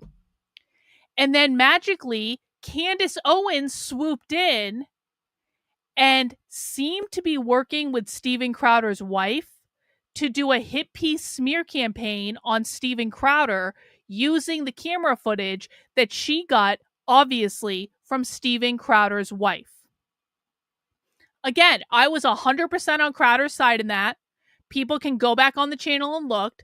I covered it at the time. I said, Steven Crowder's wife is setting him up. Candace Owens is in on this. Candace Owens is instigating this whole thing because Candace Owens is pissed off that Steven Crowder secretly recorded Jeremy Boring.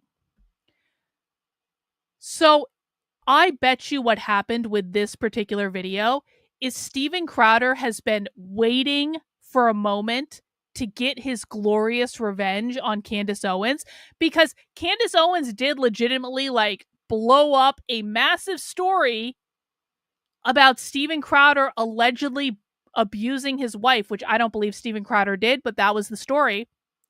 And so I bet that Steven Crowder has been holding this in his back pocket for a while, just looking for a way to go after Candace Owens. So, well, I am not likely to believe or agree with what Steven Crowder is going to say in this video. I will say I understand where he's coming from. I do understand it. Candace was kind of an evil cunt to Steven Crowder. And if Steven Crowder has a chance to come back and slap Candace Owens across the face, figuratively, not literally, we don't advocate violence. If Steven Crowder has a chance to do that, I think he's going to do it. And I think he is well within his right to do it because Candace was a flat out evil bitch to Steven Crowder. So let's watch what happened. People coming in from Vince, we appreciate it. Vincente, which of course comes from Latin, and it honestly, it's really more of a Rorschach test. It means whatever you think it means in Latin. We have a lot to get to today, so we're going to get right into it. But listen, this is, I would put in top 5 most important broadcasts of this show. I know it's not election night. That may seem like hyperbole, but the reason why is we need to course correct here on the right. There's a lot going on with Israel, Iran. And by the way, as far as where it stands now, a lot to celebrate for the American people because we've averted a new major war, as it seems right now, and a potential evil regime having nuclear weapons. But conspiracies and present them to you as irrefutable fact while demanding that you distrust those presenting facts by mistake. Donald Trump does what Israel tells him. It's a false flag. so that Americans bleed for Israel. All of this is preordained. You've heard this. You've been reading it. You've been listening to it. It was a lie, and it wasn't a mistake.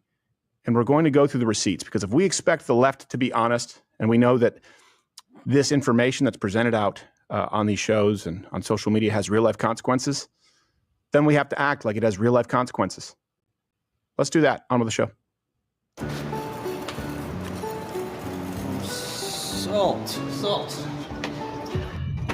I haven't watched Crowder in forever. What does overpaying on your taxes feel like? Oh, come on. Whoa. That was close. Salt.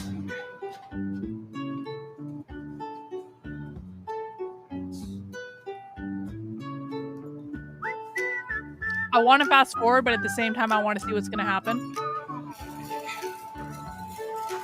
This better have a payoff to it. This better be funny. If this isn't funny, I'm going to be really upset. What the fuck, bro? Why'd you pick up the... Just did it again.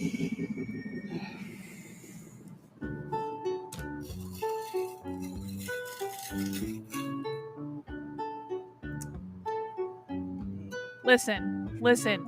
At this point, if you put the rat poison in whatever you're making, you deserve it, and it's your own fault.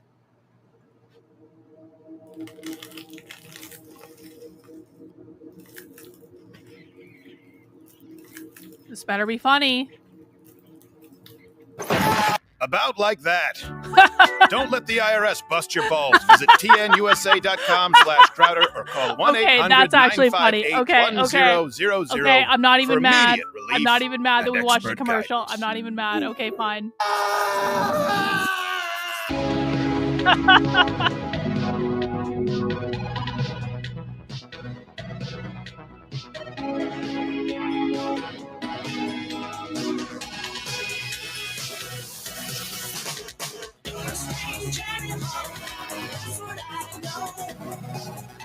I love Crowder's intro. I'm not even gonna lie. I love this.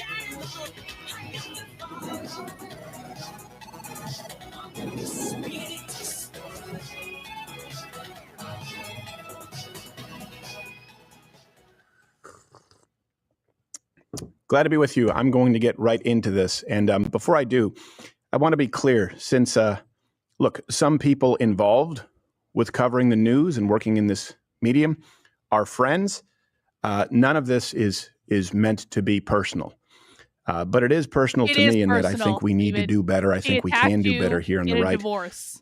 I think it starts with providing you with references and encouraging you to do research and to use discernment.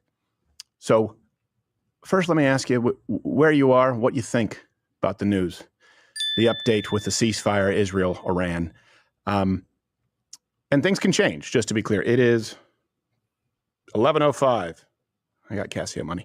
It's 11:05 on June 24th. Welcome, Gerald, by the way, CEO, and Mr. Firestein.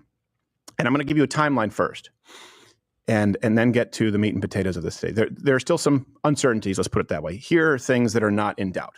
Okay, here's some key facts. It's very clear President Trump is not looking for regime change. It's very clear that President Trump did not first. Wait. I'm sorry.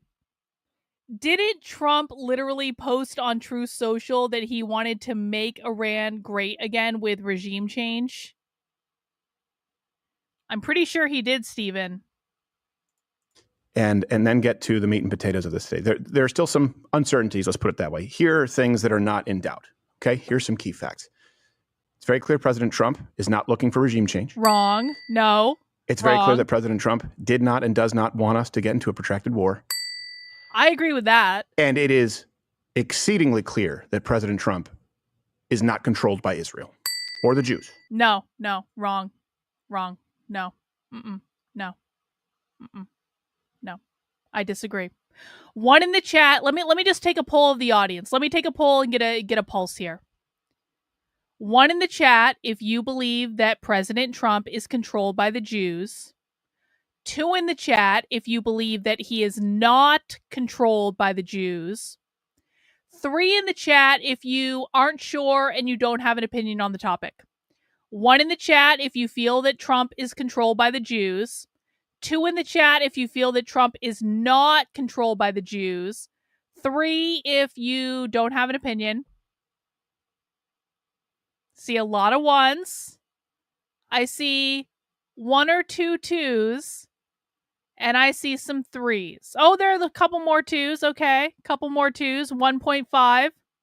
Yeah, I'm going to say that the 1s kind of have the majority, like the super majority.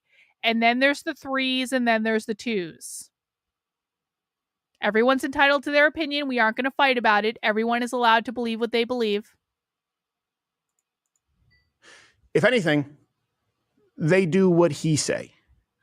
That's what we found out today. Something else, too, that I think is very consistent, that people on the right and the left should be happy with. Donald Trump, President Trump, hates needless death. Didn't want Iran to have a nuke because he doesn't want people dying. Doesn't want a protracted war because he doesn't want people dying.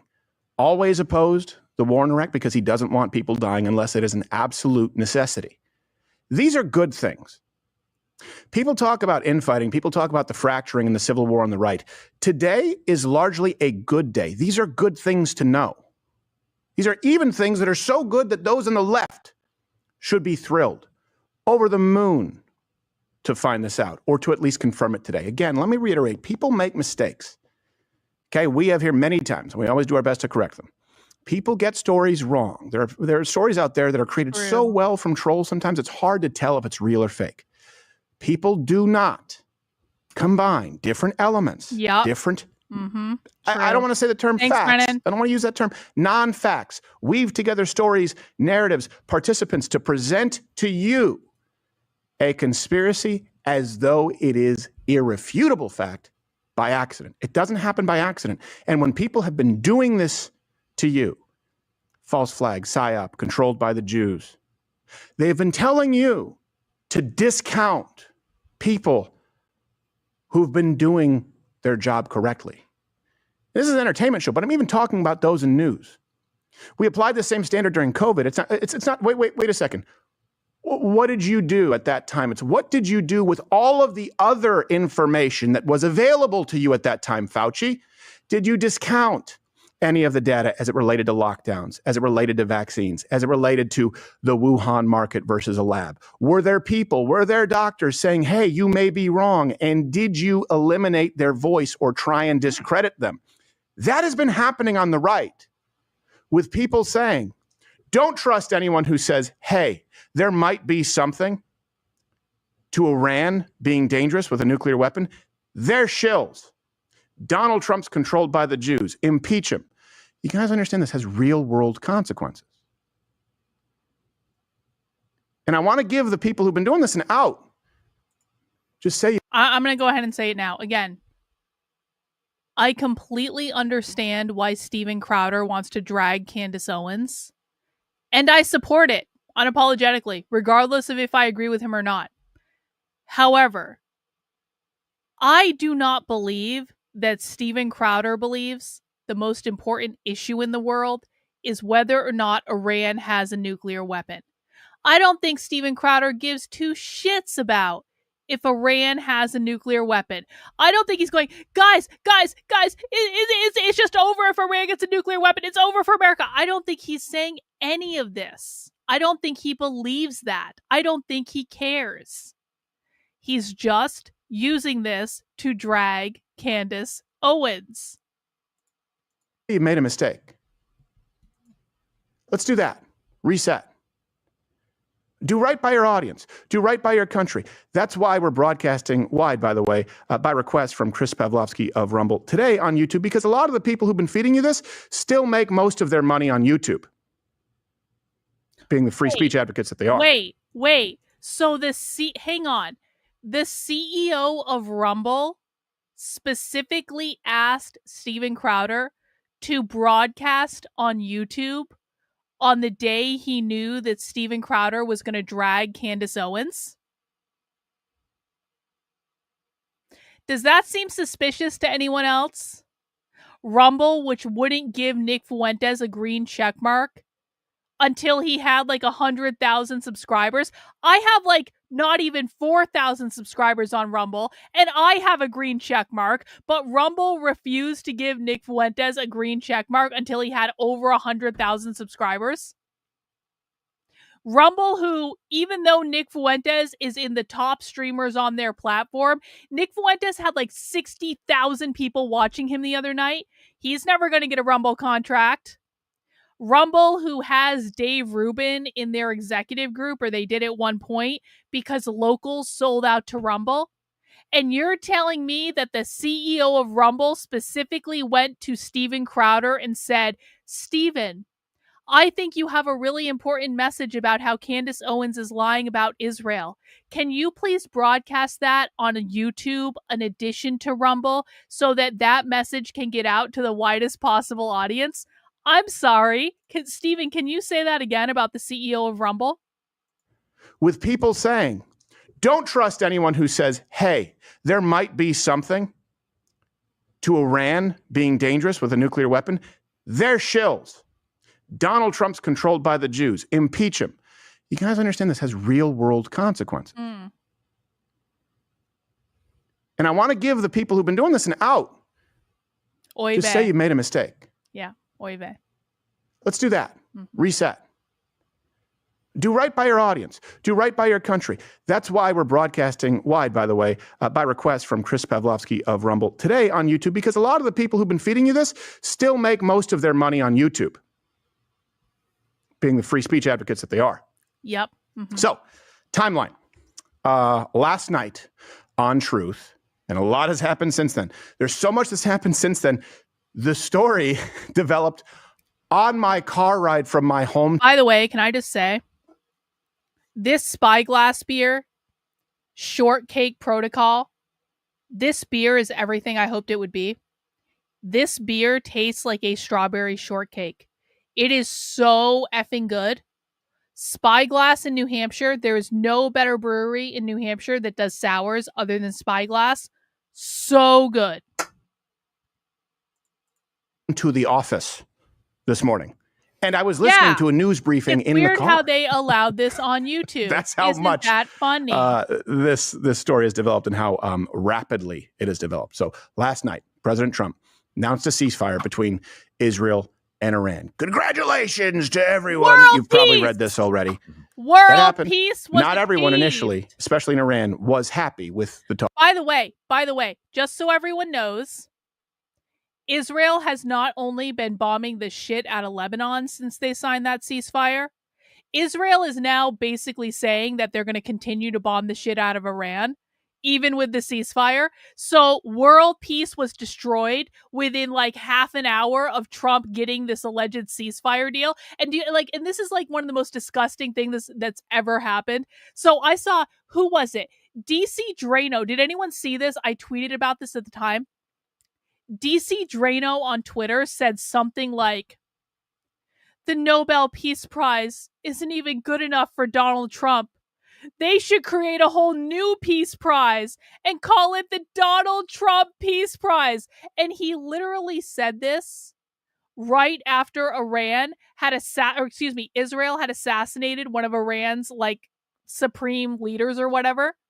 And it's like DC Drano's out there on Twitter going, the Nobel Peace Prize just isn't good enough for what Donald Trump has done here in achieving world peace. And it's like, bro, do you ever feel like a dirty whore when you say these things? Because like, I cannot imagine going on Twitter and going, the Nobel Peace Prize just isn't good enough for how amazing Donald Trump is, and they need to create a whole other Peace Prize to celebrate the glory of Donald Trump. And guess what? Israel's already breaking the ceasefire, which everyone knew would happen.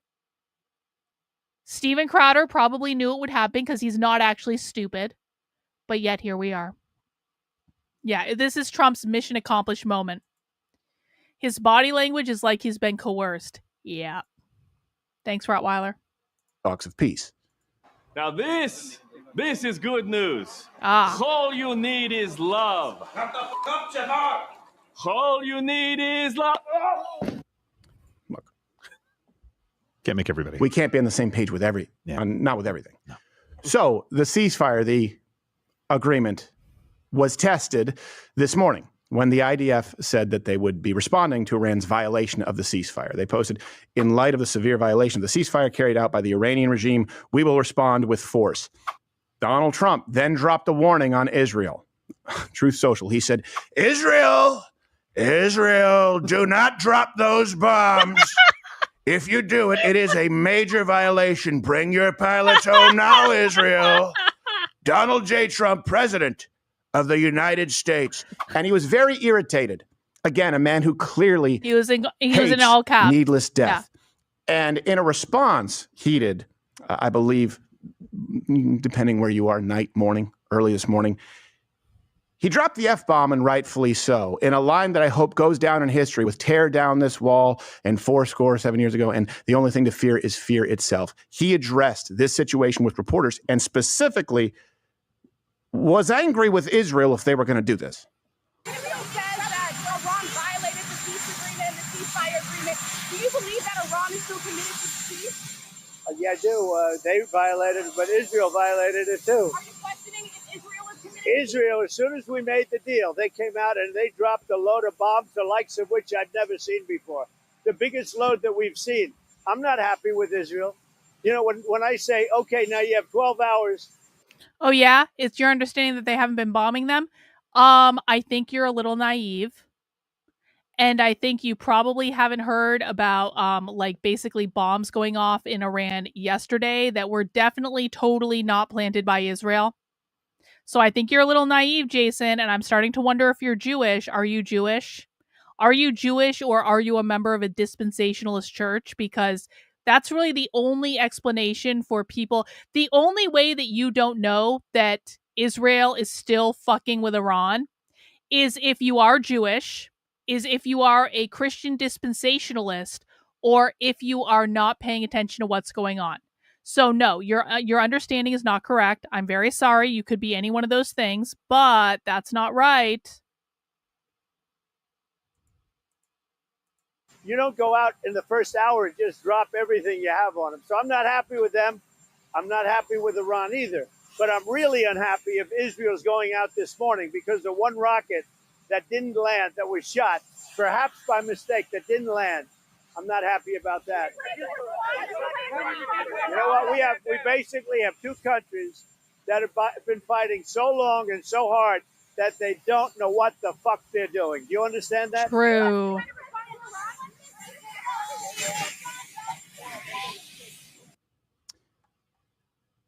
I've never been prouder. What was he holding, though? His hat. Oh, his hat. Yeah. Was he holding a yarmulke? Get it out of here! I thought it was like a grocery bag. Like, too small. Sound like a guy who's controlled by Israel, by the Jews.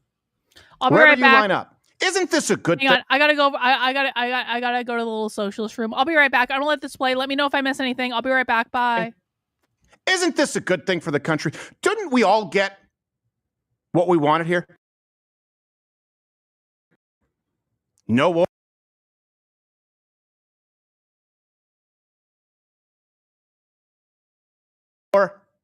Knowing that our president is putting America's interests first. MAGA. Why would anyone want to impeach this man if they're MAGA? Can you guys answer that for me? And we make all of the references available, and I always will. It's just another safeguard. It doesn't guarantee that we're right about anything. But when there's so much happening, when the acceleration is so rapid, someone can take one moment in the timeline and craft a narrative around it and misinform you. So I want to go through all of this as this has happened in the last 12 hours. So for about 5 minutes after that historic moment that I love, and I love that it includes the F-bomb, I think it's perfectly appropriate. About 5 minutes, all of the haters of Donald Trump were having a field day with false gotchas on the left. Israel, do not drop those bombs. If you do, it will be a major violation. Bring your pilots home now. Donald J. Trump, President of the United States. He then posted this tweet claiming that Israel was not going to attack Iran, as you see here. And literally, as he was posting it, Israel bombed an Iranian radar site. In my opinion, Donald Trump is a child playing a president.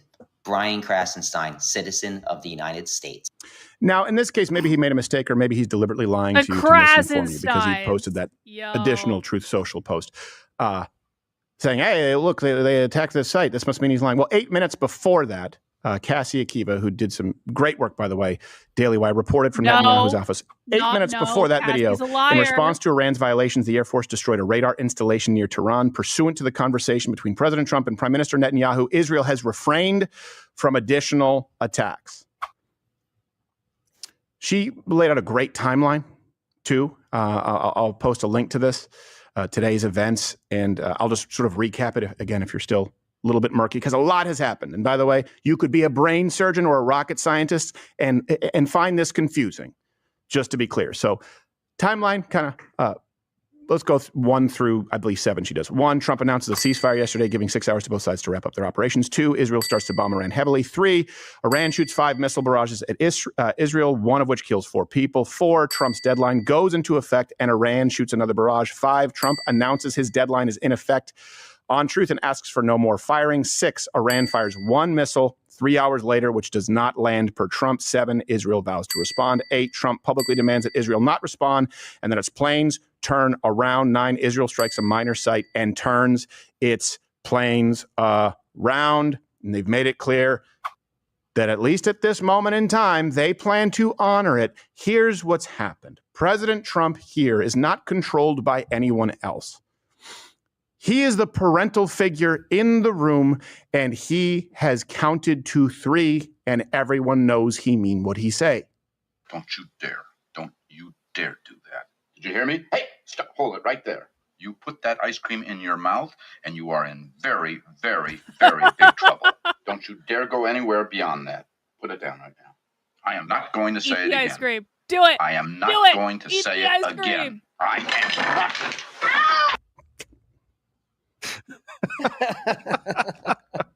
Perfect. Don't care if you're Jewish or a Muslim. So, for those saying, I don't know, I don't believe. Well, apparently the ceasefire is, I should say, Iran is so confident in it that they actually have a victory parade planned. Which, all right, fine. This was our plan. We have you right where we want you. All right. We didn't like nuclear bombs anyway. Bleeding. Yes. Can be the victor. The person with the highest casualty wins. That's right. I took your missile out with my ass. Face to foot style. I try my nuts to your fist style. So it's good that Iran agreed to a ceasefire, because if not, President Trump was likely going to send in an attack so fierce Iran would never recover. Okay. I'm sorry. Jason, can we be honest here? You're fucking Jewish. There is no universe in which you are engaging intellectually honestly. And I've allowed this to go on in the chat for a while, but don't pretend that you are being intellectually honest. We are here on a Friday happy hour stream where we are watching drama content, and I'm drinking beer and getting slightly belligerent on the internet. There is no universe in which I ever said that the Friday happy hour stream was a deep dive educational experience. That's not what the Friday happy hour stream is. So you saying, excuse me, sir. I thought we were here to learn, and you're hurling accusations against Israel that I don't like.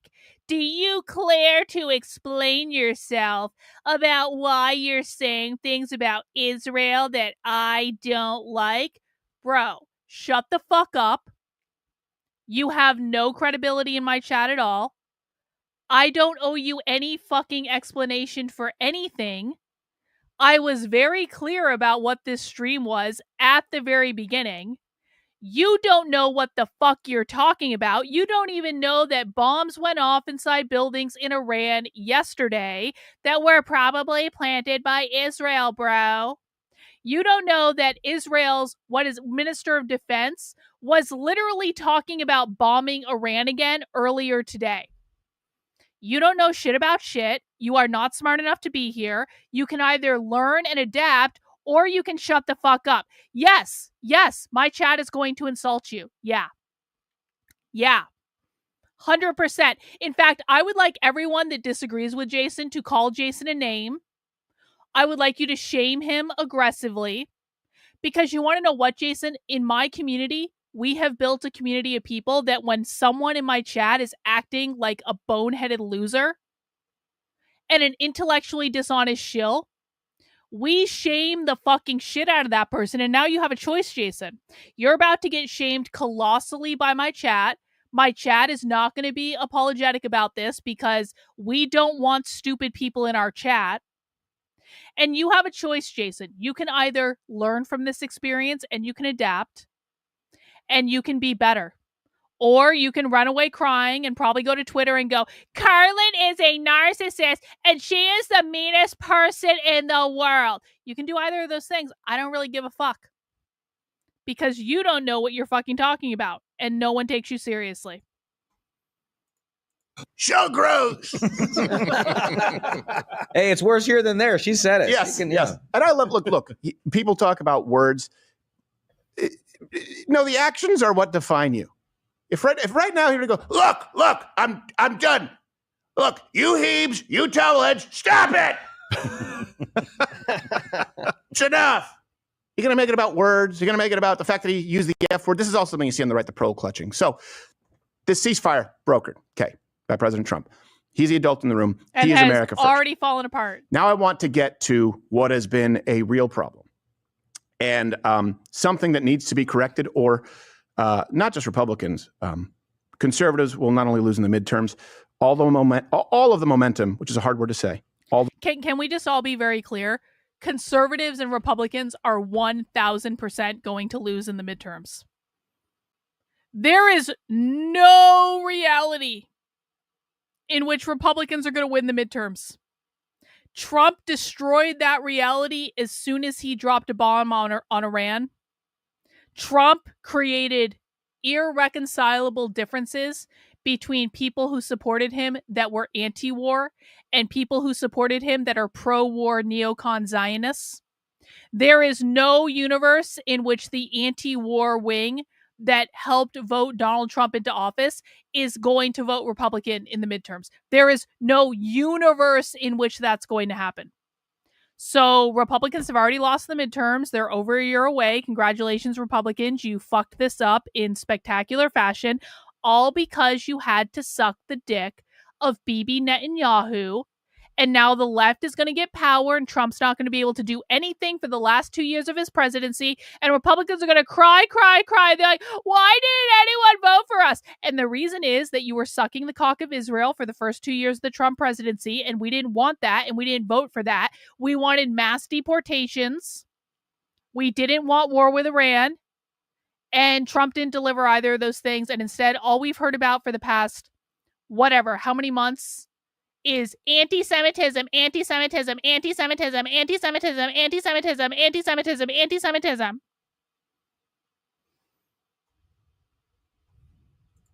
The momentum which has been built will be lost. You have a generation of people, Gen Z, young males, who are more conservative than any generation at this point in their lives, than anyone ever. Don't squander that lead. And people... To be really clear, young people who are conservative follow Nick Fuentes. Young people who are conservative don't follow Donald Trump. They follow Nick Fuentes. Who are being bad actors. Sometimes they're trying to say you'll squander that lead if you do Israel's bidding. Mm-hmm. And what is doing the bidding of Israel? That means presenting the facts. That means if we go, hey, I don't think that a nuclear Iran is a good thing, but I also think we need to be able to inspect Israel's weapons facilities. And I also don't want to send a single American soldier to die for any war that is not in our interest. You have been told that perspective is not mainstream. That perspective is bought and paid for. In some cases, not all, by people who are bought and paid for. The left is never held accountable. You've heard me talk about this. It's what gets me up in the morning. It drives me nuts. The left makes a bunch of predictions on climate change. They don't come true. they're never held to account. Steven, you don't the even left know says who that it's the going to be left World is. War III when Donald Trump becomes president, and it never comes true. They're never held to account. They say it's going to be Handmaid's Tale. Hands off my vagina. It's going to be some post-apocalyptic Orwellian future, and it never comes true. And they're never held to account because it is a worldview with no fundamental moral backbone. And so it's just this bad, this bad, this bad, and progress for the sake of progress. And they're never held accountable. We have that emerging on the right.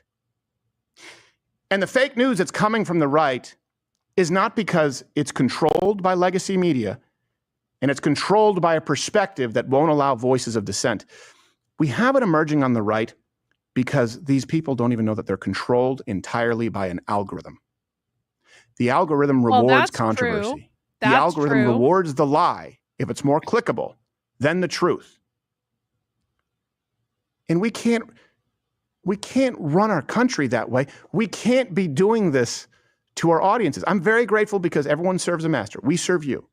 If we here, just to be clear, if we had to be beholden to YouTube's algorithm because we make most of our, we'd have to do it too.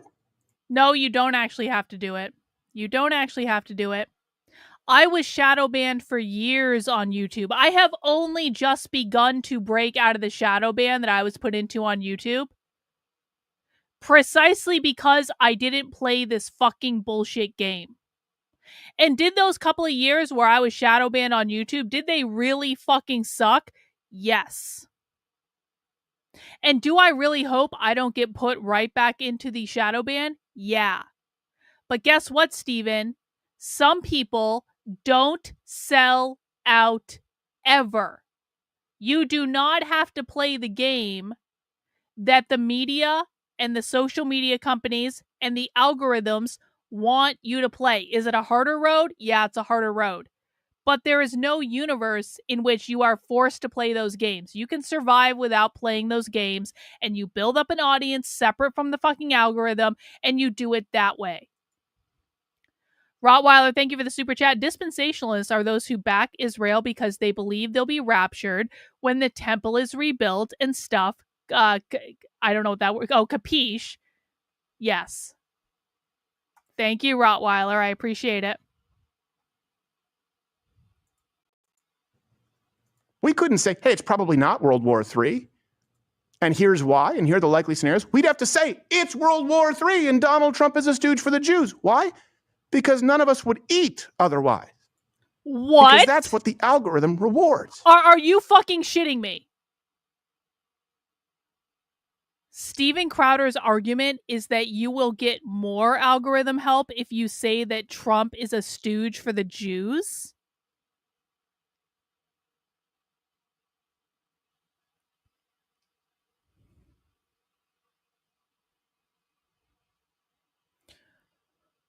One in the chat if you agree with Steven Crowder that it is better for the algorithm to say that Trump is a stooge for the Jews. 2 in the chat if you think that Steven Crowder is full of shit when he says that it's better for the algorithm to say Trump is a stooge for the Jews. Just let me know what you think. You are so much like my daughter, and I think you're awesome. Thank you. I appreciate that. Did he actually just say that? Hang on. Just let me hear that again. We couldn't say, hey, it's probably not World War III. And here's why, and here are the likely scenarios. We'd have to say, it's World War III and Donald Trump is a stooge for the Jews. Why? Because none of us would eat otherwise. Bro.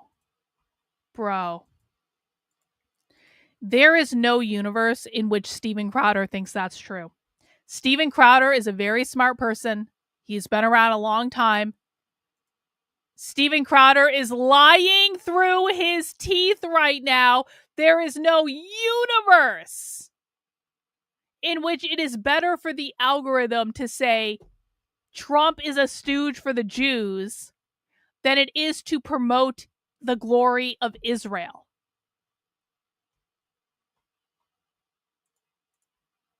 Because that's what the algorithm rewards.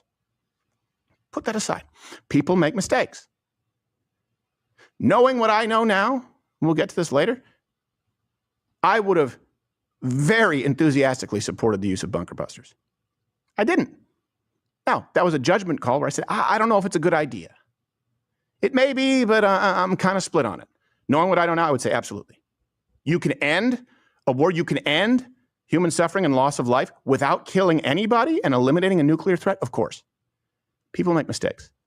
People make inferences. People are asked for their opinion. People get single stories wrong. That happens, where you find out a story isn't exactly how it was presented. We've had that happen. People do not, I repeat this, add up together, compile multiple different elements, cherry pick or create facts out of thin air, weave them together with narratives that don't make sense together to create one underlying conspiracy and present it to you as fact by mistake. That cannot be attributed to ignorance, and it's happening a lot. Israel and it has started real this. world consequences. True. Just want to be clear. Remember what it is that you were told. Hold our side to account the same way we want. We can't hold the left to account because they're not going to do it on CNN. We can do it here in our territory. We have to when it comes from our own side. Apparently, I'm back in time for World War III. We are starting the fight. These crazies are dragging us in to what's really already World War III. Then the deep state just had to go and start World War III. We're going to be hated and despised for what we're doing. We already are, but it's only going to get worse because the war is going to get worse. We are at war with Iran as of right now. The third war is not about to start. It has started. War with Iran will be World War III. Iran is not alone, and it will not remain alone. And by the way, that doesn't come close to, the next one is a CCI montage. Doesn't come close to some of the wild takes that some other folks made. Come, let Zoltar tell you more. I calculate the next pitch ball right past. All right, pause. We'll redo this. Sorry, I had the wrong thing in front of me. There were some wild takes that were made. Just to be clear, we have a montage I'm going to put here at the end of the show. We're definitely having to hustle here today because a lot is happening. This is like that nickel circling the drain. In this instance, we knew that people would make some pretty crazy takes. Well, and to be honest, you called it. Like we did. Come, let Zoltar tell you more. I calculate the next pitch ball right past the flag. We're going to win the game. I guarantee. Hang on. The claim is Hang that on. this is... Someone, just as an aside, someone needs to make me a montage like that, and it needs to have like an eagle flying across the screen or like a plague doctor or something like that. And at the end, it has to say Karlyn was right. If anyone wants that project, please go ahead and do that. I want a lightning bolt across the screen. I want every cheesy kind of like, just, follow your bliss with that. Yeah, like maybe. It's going to be World War III. The truth? Probably not. What I'm saying is right now, we have no reason to think that's the case. I just don't think that we are serving our audiences well by constantly telling them, breaking, this is World War III. Right. So the air superiority is so lopsided right now in Israel's favor that if no one else gets involved, okay, pack it in. It's pretty much done. Yeah. Is it disingenuous of Donald Trump, or is it disingenuous of someone to say, I was on the MAGA train, but he's turned on us because now he says Iran's a threat? Well, hold on a second. That sounds to me like it's your fault that you didn't know where he stood, and it's your fault for misinforming your audience if you ever even so much as implied that Donald Trump held any position other than Iran can't get a nuke. I think that's your fault. That's important because that's the point where Donald Trump goes, they probably should negotiate.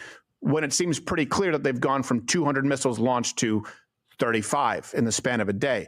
Someone is more likely to negotiate if they're in a weakened state. And short of World War III, I don't even think this is going to end up in a full armed conflict between these two nations. This is one of those things. Oh, yeah? The friendly fire occurring within the conservative community is bizarre right now. This is not one of the issues that would have resulted in that. This is not a declaration of war against the world. This is not sending American troops to die for Israel. None of that has happened. And it is amazing the efficiency with which this was carried out. Anyone who said false flag to get us into war, that's someone who I would question going forward if the United States doesn't get involved and it's not a global conflict. Because it does require that. In other words, for that statement to be made, this is a false flag. For someone to say that Israel set up a false flag, that would require people to be in cahoots, which would mean that it is a 100% inevitability that the United States, boom, got their excuse and is getting into a global conflict. If it doesn't happen, start questioning the people who say false flag. Come, let Zoltar tell you more. I'm gonna hit the next pitch ball right past the flag. We're gonna win the game, I guarantee. So, to recap, said this is probably done in a week or two, and I don't think we'll have a full-scale conflict, even necessarily between these nations, and definitely don't think it's World War III. We were accused of being shills and liars, and I'm going to go through specific. You are a shill. I'm sorry. You are, Stephen. I'm right not now, on your it's side the information here. that many of you were presented and you believed. And by the way, listen, if you believe this, it's not. Yeah, you need to take some responsibility, but it's not your fault. It really isn't. If you are trusting people to serve you with accurate information and they're consistently warping it, it's not all your fault, I should say. And in addressing this, what do I expect in return? I expect it to get personal. Do you guys want me to tell you how many times I have DM'd Steven Crowder footage from the radical revolutionary far left that he has never shared? You want to talk about intellectual honesty, Steven? I've seen your reporting on the far left. You don't know what the fuck you're talking about. Do you guys want me to tell you how many times this information has literally gone into Steven Crowder's inbox directly? And he used to follow me, by the way. Like many conservative shills, Steven Crowder used to follow me. And I used to DM him stuff from the radical revolutionary far left literally all the time. Never shared any of it. Never talked about any of it. Never covered any of it. And then, mysteriously, oh my God, Steven Crowder unfollowed me. Which is fine. I don't really care all that much. I don't even watch his show, really. But when you're talking about intellectual honesty and presenting all the information, do you want to know how much information this asshole has had access to that he has never fucking presented to his audience? Because I know that. Including, by the way, clips of radical revolutionary far leftists talking about violently overthrowing the federal government. Even Andy No has shared my stuff on that. Did Steven Crowder ever share my stuff on that? No. I expect character assassinations. I expect hit pieces. Whatever. I'm going to address the information that's been presented. False flag, PSYOP, for the Jews, for Israel. Use them interchangeably.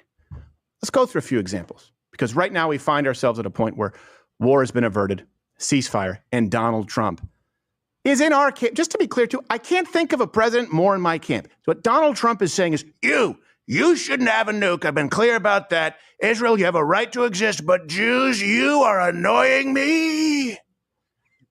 And that's where I am. Don't shit test me. It's a good thing. I'm glad he's in that camp. Let's go through the examples. Candace Owens said over and over again that President Trump would send you to die for Israel, for the Jews. I'm reading her actual ex-posts. Get ready, white American men. It's time for you to go die for Israel again. If you don't want to die for Israel, then you are an anti-Semite. Sign up to die in Iran for Netanyahu today, or just admit you hate Jews. Here's another one. They tried to redefine anti-Semitism, criminalize criticism of Israel on college campuses. Not true. Most crucially, seed the idea that the declaration of Christ as our king amounted to hatred against Jews. Also not accurate. All of this was done in preparation for the Greater Israel agenda, regarding which they attempted to emotionally manipulate Americans to accept. The conspiracy theorists were right again. It was always about a planned war with Iran and a doomed heretical belief that mass slaughter of women and children is messianic. Let me read that again. It was always about a planned war. Where's the planned war? It's all part of the plan. Yeah. This wasn't presented as an opinion. This was presented to you as fact. And I had many people going, this is clearly a planned war for Israel. That's clearly what Donald Trump is doing. He's trying to get us in. Is that what you're seeing? If it's not what you're seeing, this was dishonest. Here's another one. Our foreign policy is dictated by Israel. They don't know what the fuck they're doing. That seems like it's dictated by Israel. That's part of the plan. Yeah. Deception. Trump will continue to... Well, Israel was pretty pissed off when Trump did that. And then Trump had to come out after Trump said, Israel doesn't know what the fuck they're doing. Then what happened after that? Then Trump had to make that big, long, fuck off post on Truth Social about how, I just don't want my good friend Bibi Netanyahu to stand trial in Israel. I wonder if that was a coincidence, Stephen. Do as he is told by Netanyahu. Don't drop the bombs. Okay, we won't. That sounds to me like one person's in charge. And here's the thing. That's a good thing. Shouldn't we be happy about this, guys?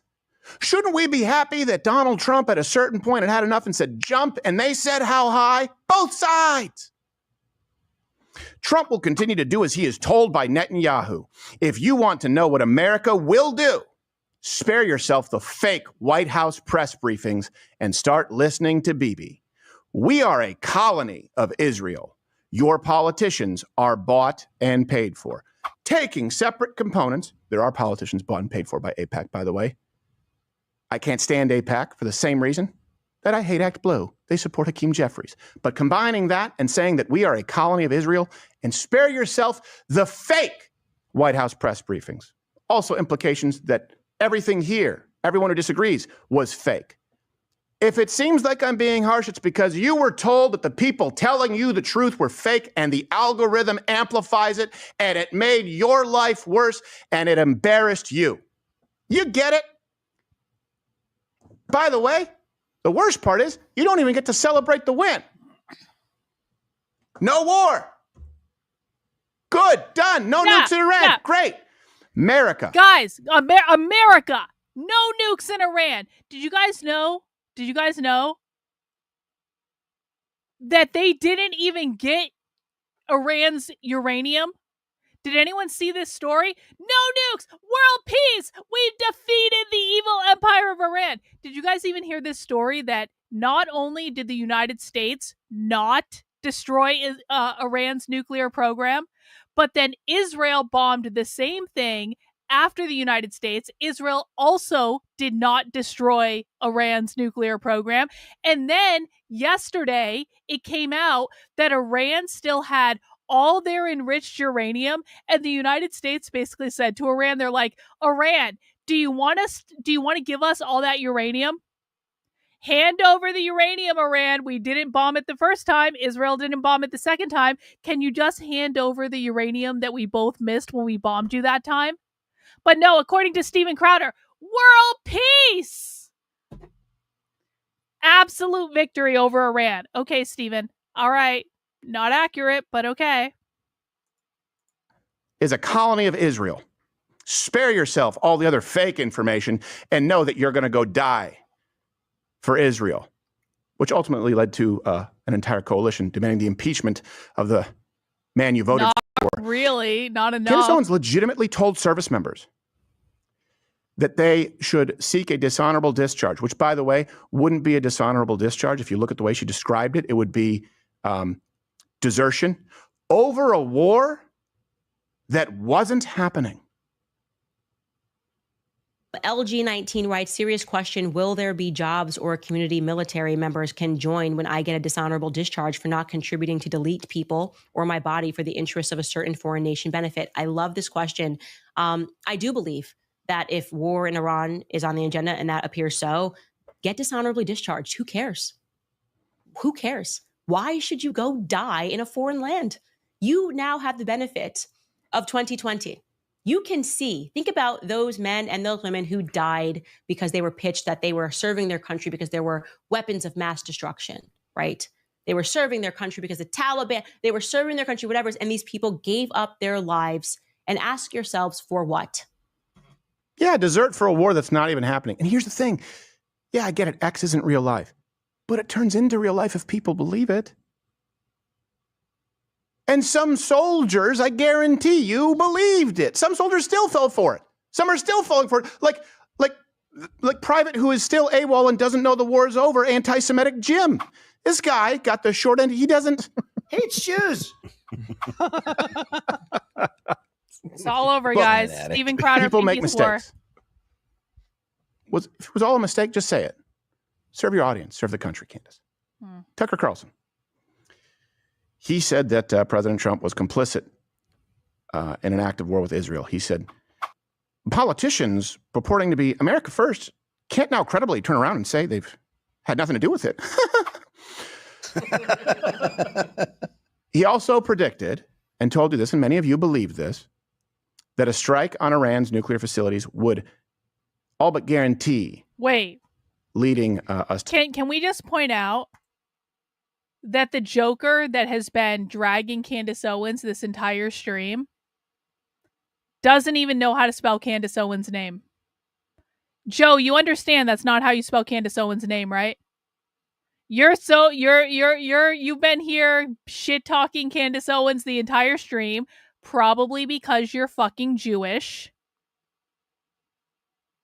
You don't even know how to spell Candace Owens. Joe, why don't you just say, I've been Candace Owens' biggest fan for years, and I just don't understand why Candace Owens has taken this anti-Semitic turn. I supported her since the beginning. I've been her biggest fan forever. Why don't you just say that, Joe? Because I think we all see what's going on with you in the chat. The death of thousands of Americans. He said, it's worth pointing out that... Hang on. Joe, I'm very sorry.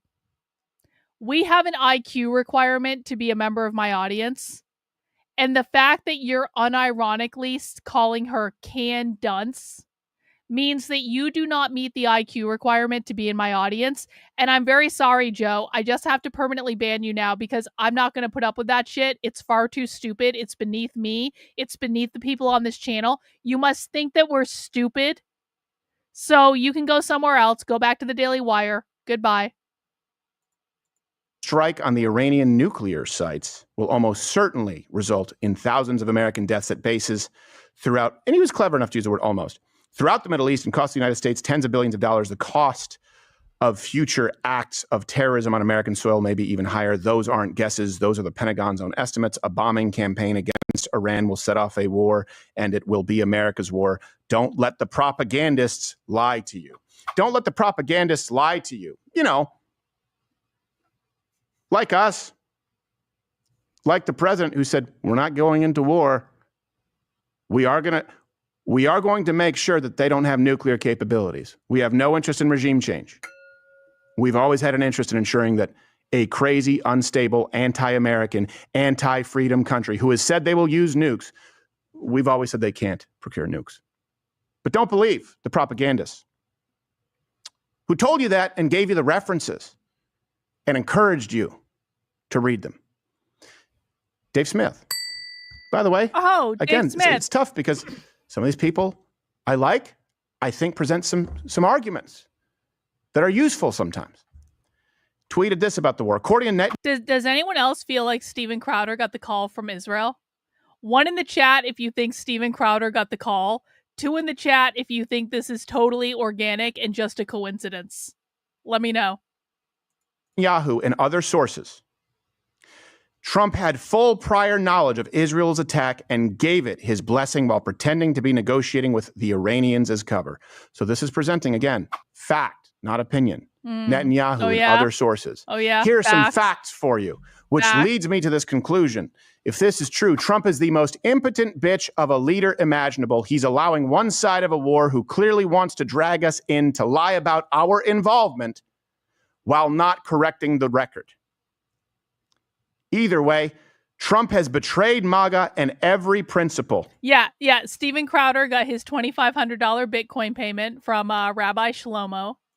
Of America first. He is no longer worthy of any of our support. He probably never was. So sources, Netanyahu and Trump, we knew about it We were involved in this, weave it all together, and this was all an excuse for us to go to a perpetual war with Iran. He also said with the utmost certainty that, and it almost sounds like at a certain point, you just don't want the United States to ever have any good days, that we did not have, quote, escalation dominance against Iran. And again, Trump should be impeached.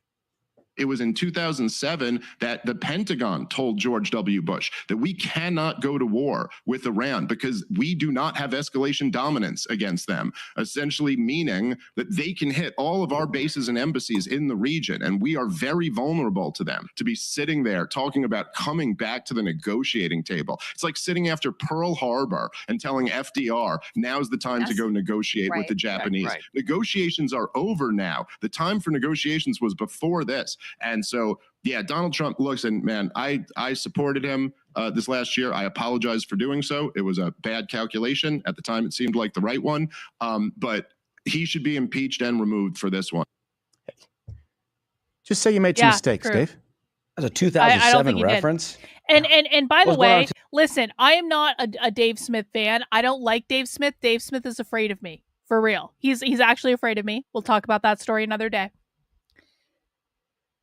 But Dave Smith has been against Israel for fucking ever.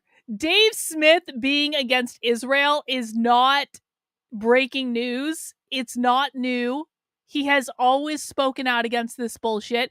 Dave Smith's primary issue is anti-war, anti-war, anti-war, anti-war, anti-war. There has never been a moment, even though Dave Smith is Jewish, when he's been on Israel's side. And so for Steven Crowder to be like, bad move, Dave Smith. It's like, bro, you're like, he has been completely 1,000% consistent on this issue for literally the years that I've been following him. 2007, Battle of Fallujah. We were still very involved in Iraq. Right. Still very involved in Afghanistan. Both sides of Iran. Mm-hmm. Completely different landscape. Yep. Completely different operations going on there. That is a crazy reference to make about what's going on now in 2025. Oh, no, didn't you know? We're secretly already involved. It's about World War III and war with Iran. I did forget sending that. American bodies to die for Israel, right? I did forget that. Just say you made some mistakes, Dave. Serve your audience. Serve the country. Oh, come on.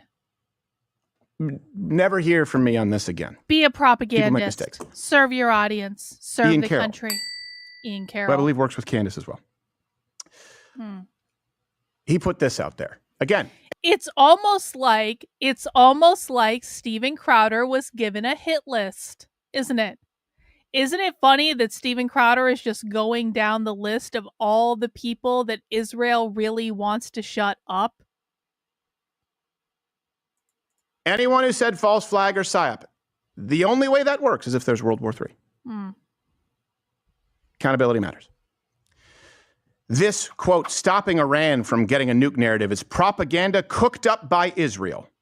The nation that stole its nuclear weapons tech hasn't signed the treaties and doesn't allow inspections. Well, it didn't sign the treaties, doesn't allow inspections. Okay, so essentially the story with Dave Smith is this. When I became a libertarian in 2021, everyone in the LPNH was trying to get Dave Smith to talk to me because at that time I had a really big audience from the walkaway Democrats, which were people who left the left and were like politically homeless. Dave Smith in 2021 was on a crusade, he said, allegedly, to get 100,000 new people into the Libertarian Party. I joined the Libertarian Party in New Hampshire. I joined the Mises Caucus. I was involved in Libertarian Party politics for 2 straight years. I was part of the Mises Caucus takeover of the Libertarian Party. It was a giant fuck-off waste of my time. I regret it all the time, but at the time, it seemed like the right thing to do. So everyone in the Libertarian Party of New Hampshire was trying to get Dave Smith to talk to me. Dave Smith kept telling people he would talk to me, and then every time I reached out to him, he never responded. The then leader of the Mises Caucus, Michael Heiss, was also trying to get Dave Smith to talk to me, to the point that the first time that Michael Heiss was on Tim Pool's show with Dave Smith, when was this? Maybe, I don't remember if it was 2021 or 2022. Michael Heiss literally cornered Dave Smith and was like, Dave, fucking email Karlyn now. You are going to talk to Karlyn. Dave Smith did email me. I have Dave Smith's personal email. I then almost immediately emailed him back, and he never fucking responded. Now, Dave Smith has kind of a reputation in libertarian circles for not responding to things. So I didn't actually take it personally until we were until two things happened. I went to the Libertarian Pennsylvania State Convention in 2022, leading up to the Reno National Convention where the Mises Caucus took over the party. Dave Smith was also at the Libertarian Party State Convention in Pennsylvania. There was a moment where Dave Smith and I were in the same place at the same time, and he made eye contact with me. And then he did the thing where he immediately turned and ran away. So Dave Smith, who everyone in the LPNH had been trying to get me to talk to Dave Smith and had been telling Dave Smith to talk to me for months, and Michael Heiss of the Mises Caucus had already forced Dave to email me to set up a time to talk to me. Dave Smith literally makes eye contact with me in Pennsylvania, turns around, and runs in the other direction. And I thought that was pretty fucking weird. And I was like, okay. Then a couple months later at the Reno convention, there were no less than 5 instances at the Reno convention where Dave Smith was running around the Reno convention hall, and I was a delegate for the LPNH at the Reno convention, so I was there as well. And there were multiple times Dave Smith makes eye contact with me, turns and runs in the other direction. Or Dave Smith makes eye contact with me and then immediately starts staring straight ahead like he can't even see me. There was a moment where Dave Smith was literally standing right next to the table I was sitting at, and he wouldn't look at me. He was staring straight ahead the entire time. He knew I was there. And at this point, I was so insulted by the whole situation. I was like, at this point, they had been trying to get me to talk to him for like over a year. And I was like, all right, bro, you don't want to talk to me? We don't have to talk. But they're like, Dave Smith is obviously clearly afraid of me. It's been time, like literally every single time that he's had a chance to talk to me, he hasn't done it. We've been in person together multiple times. He looks me in the eye, turns and runs in the other direction. It's like, all right, bro, got it. Fine. We're never talking. Go be a pussy on your side of the internet. I don't really care. And by the way, I never thought that Dave Smith was funny either. I had to pretend that Dave Smith was funny when I was in the Libertarian Party. I never thought Dave Smith was funny. I had to go to his comedy shows multiple times, and he's never been funny, ever. And so I wasn't really actually that disappointed by all this. But I think it is kind of funny that he's actually afraid of me. So whatever. That's the story. Part is true. Put in a little bit of truth. That is. And then you believe the rest. It's propaganda cooked up by Israel. Leading into the war in Iraq, there wasn't enough support for the war, so they created the anthrax hoax with anthrax that was eventually traced to a CIA lab in order to manufacture more consent. Watch for a false flag to do the same for Iran now. So Iran's nuclear program, the idea that they have one, the idea that they were enriching uranium, was a psyop to lead to a false flag to draw the United States into another war. And of course, if you continue down the timeline, World War III. Aren't you in Big Tech's audience? What are you doing here? You only came for the drama stream. What are you doing back over here? We're doing happy hour. Something, World War III. None of it works if we're not in another war. None of it works if we are not today sending Americans to die and shed their blood. And by the way, it won't work if we find ourselves in a war unrelated to this 2 or 3 months from now, just to be clear. So don't do another 2007 reference. We know how this played out now. We know what the intent was. We know there wasn't a false flag because a false flag would necessitate okay. the reaction for the false flag. False flag for what? Perpetual war. Yeah. False flag for what? To go to World War III. But where is it? It's like some people just wake up and look for ways to lie. Uh-oh. What's this? I have a huge penis. And the Jews did 9/11.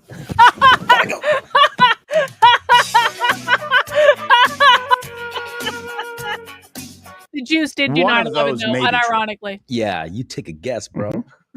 Yeah. Uh-huh. Dancing Yeah. Israelis. Dancing Israelis. By Google the way, Dancing Israelis. You can download the Rumble app if you want to support a free speech platform and go where we're not beholden to the algorithm. Follow me there. You get notified when we're live, 11 a.m. weekdays. It's like TV Guide. Not going to give you clickbait because TV Guide. Yeah, you know what? Okay. We're past the point of having to do that. I don't want to do that. Martyr made. Marty, they're going Here's after the Daryl post. The Cooper. Are you mid-negotiation serious? goalpost shift to, quote, no enrichment when it's Wow. not necessary to prevent Iran from getting nukes. And everyone has always known it is a non-starter was a poison pill that could only have been meant to sabotage negotiations and provide an excuse for war. Where's the war? Guys. Hey, Steven. Maybe you should have waited more than a day and a half after Trump declared world peace. When the ceasefire was inevitably going to fall apart, maybe you should have waited more than a day and a half to do a smear piece on all of the people who were like, yeah, this could end up in World War III. Maybe you just should have waited and given it a little more time, bro. It's almost like you were paid to come right out with a hit piece on all of the people that Israel hates the most. It matters because, well, there are many reasons it matters. You were being told by these people that the other folks were liars. PSYOP. Steven Crowder is literally like, guys, did you know that people lie on the internet? Steven Crowder is doing the meme. Do you guys know that meme where the guy is at his computer? He's like a stick figure. And the guy is at his computer. He's like, so I can't go to bed. Someone is wrong on the internet. Steven Crowder is doing the meme. Do you guys know what I'm talking about? Hang on. Let me see if I can find it real quick. Hang on. Someone is wrong on the internet.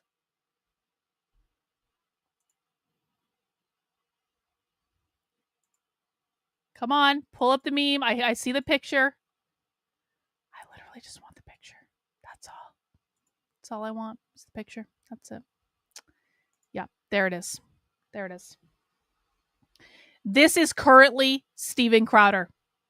This is currently Steven Crowder's show. Are you coming to bed? I can't. This is important. What? Someone is wrong on the internet.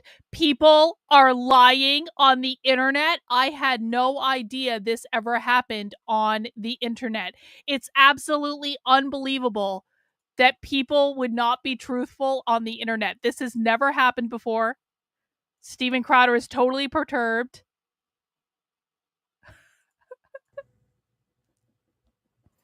Guys, it matters because, well, there are many reasons it matters. You were being told by these people that the other folks were liars. PSYOP, false flag, blood for Israel, guaranteed war, Netanyahu, inside sources. No danger of Iran getting nukes. You were told not to believe anyone else. You understand why now I'm saying, hey, now look at the evidence.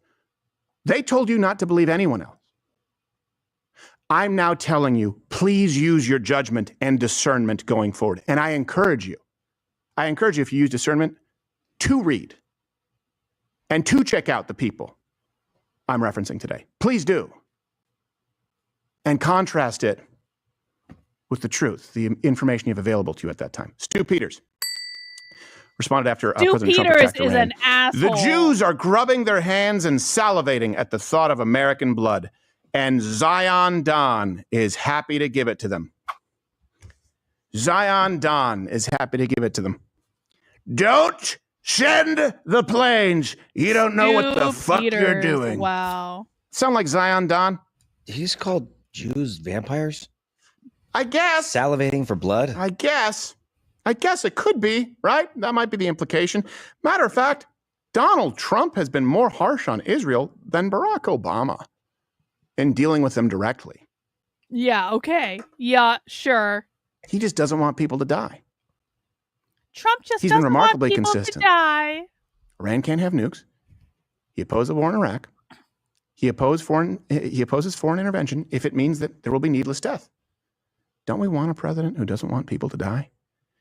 And don't we want that president who historically will... Are you fucking kidding me? Steven Crowder's line is, guys, don't you want a president who doesn't want people to die? If you want a president that doesn't want people to die, then you must support Donald Trump and everything Donald Trump wants to do. Because otherwise, you want a president who wants people to die.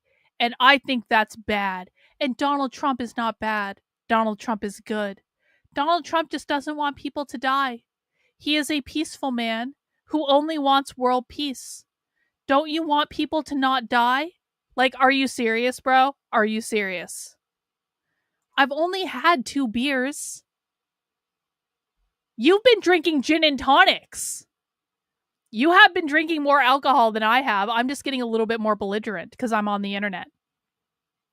If you don't support Trump, it's because you want everyone to die and you are a murderer because you want everyone to die because you refuse to support Donald Trump. Will be known as the anti-death president, to also be the president who showed a display of American military might that we haven't seen in decades, that resulted in no net deaths. It was like an exhibition match. Only he also took out the champion. Like, I don't know how. I just poured a Drecker coffee stout, and it tastes like coffee. This is ridiculously good.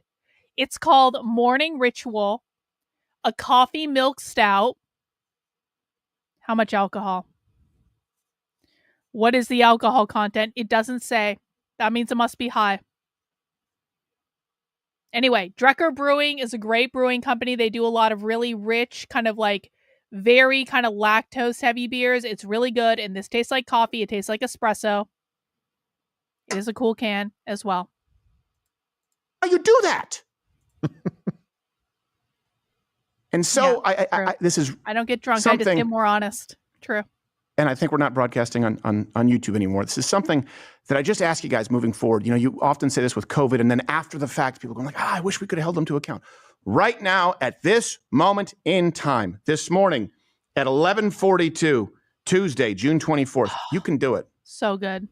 Remember how we said Donald Trump can't control Russia, Ukraine, right? Where people said, he made a promise that he would, sure, and that was an empty promise. Yeah, but the wheels were in motion. Probably true. And tens of billions of dollars, hundreds of billions, depending on the sources you cite, were already being spent and pledged, right? So he couldn't really stop it. He couldn't unilaterally do that. Same thing with Israel and Gaza. That happened before he came in. Iran and Israel, where he had the ability to control it. We know his intent. We know his actions. We now know where his heart was. When he was in the driver's seat, you saw who Donald Trump is as president. I think it's a good thing. It's the same thing right now. You can't go back and change COVID. You can't control legacy media. You can't control ABC, NBC, CNN, CBS, MSNBC, CNBC. You can't. But just like Donald Trump, with this happening under his watch, you can help police your own right now. You can demand better in real time. Is Steven Crowder literally advocating for the creation of a cancel mob to struggle session anyone who says things about Israel that Steven Crowder doesn't like? You can form your own show trial inquisition, guys. You don't have to wait for anyone's permission. If you want to struggle session someone, you guys can get together and you can form a little group. And you can go and call that person out and demand they repent of their sins, and you can struggle session them, and you can maybe even send letters to their sponsors demanding they cancel their sponsorship, and you can maybe demand that Twitter try to ban them because we don't want this misinformation to spread. Why doesn't everyone just form their own little struggle session army against people they disagree with on the internet? What could possibly go wrong with that plan? And I know that sometimes it's tough if you've been, there's one thing, the Hutu tribesmen, the African plains, there are tribes out there where cannibalism is okay. There's one thing that's universal. Nobody, across all languages, races, genders, however many there are today, no one likes to feel or know that they have been fooled and had the wool pulled over their eyes. That is a universal language. And so I get that it might be a tough pill to swallow. You're not if the you arbiter feel of that way. truth, If you're a viewer, if you're someone right now who's been watching, who's been listening, and you bought this, I get it. But in real time right now, you can do something about it. And you can decide to not allow this to happen again. You can choose to demand better. And those, the purveyors of, let's call them mistakes. It looks like misinformation. Let's call them mistakes. You can do better. You can just admit that you were wrong, do right by your audience, do right by the country. And you know what? If we want there to be some healing, because we all have felt it, this tension, let's let there be some healing over something great. Hey, we all voted for a guy who did exactly what he said he would. We all voted for a guy who was going to seal up the border, most secure border of our lifetime. We all voted for a guy who was going to put America first and not allow ourselves to be taken advantage of. Look at what's been happening with the tariffs. Look at what's been happening with unemployment and inflation. We all voted for a guy who didn't want to engage in new foreign wars, but we all knew for at least 20 years, said Iran cannot get a nuke. And he said that for the same reason that we don't find ourselves in World War III. We have a president who we all voted for who is consistently, unilaterally opposed to needless death. Impeach him? Trump just doesn't want people to die. Trump just doesn't want people. He just doesn't want Trump. He just doesn't want people to die, guys. At a conclusion, right? If you've been at this one point, Zion Don, PSYOP, controlled by Israel. Uh-huh. Of course, impeach him. If I believe that, I would want him to be impeached. Or you find yourselves at the truth. You have an imperfect man who's done what he said he would do as president. No, he hasn't. And you don't offer anyone your blind loyalty if they make a mistake. What are you talking about? Donald Trump has said he would do everything he said he would do as president. Where the fuck are the mass deportations, Stephen? Where the fuck are the mass deportations?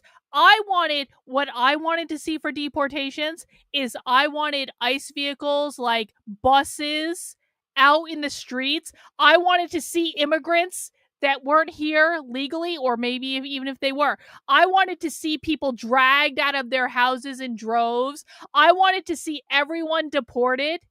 I wanted to see a whole parade of fucking illegals being put on a plane and flown back to fucking Mexico. And I wanted to see this every goddamn day. Every day that the Trump administration doesn't have buses and buses and buses of illegals that they are mass deporting, then Trump is failing because he promised us mass deportations.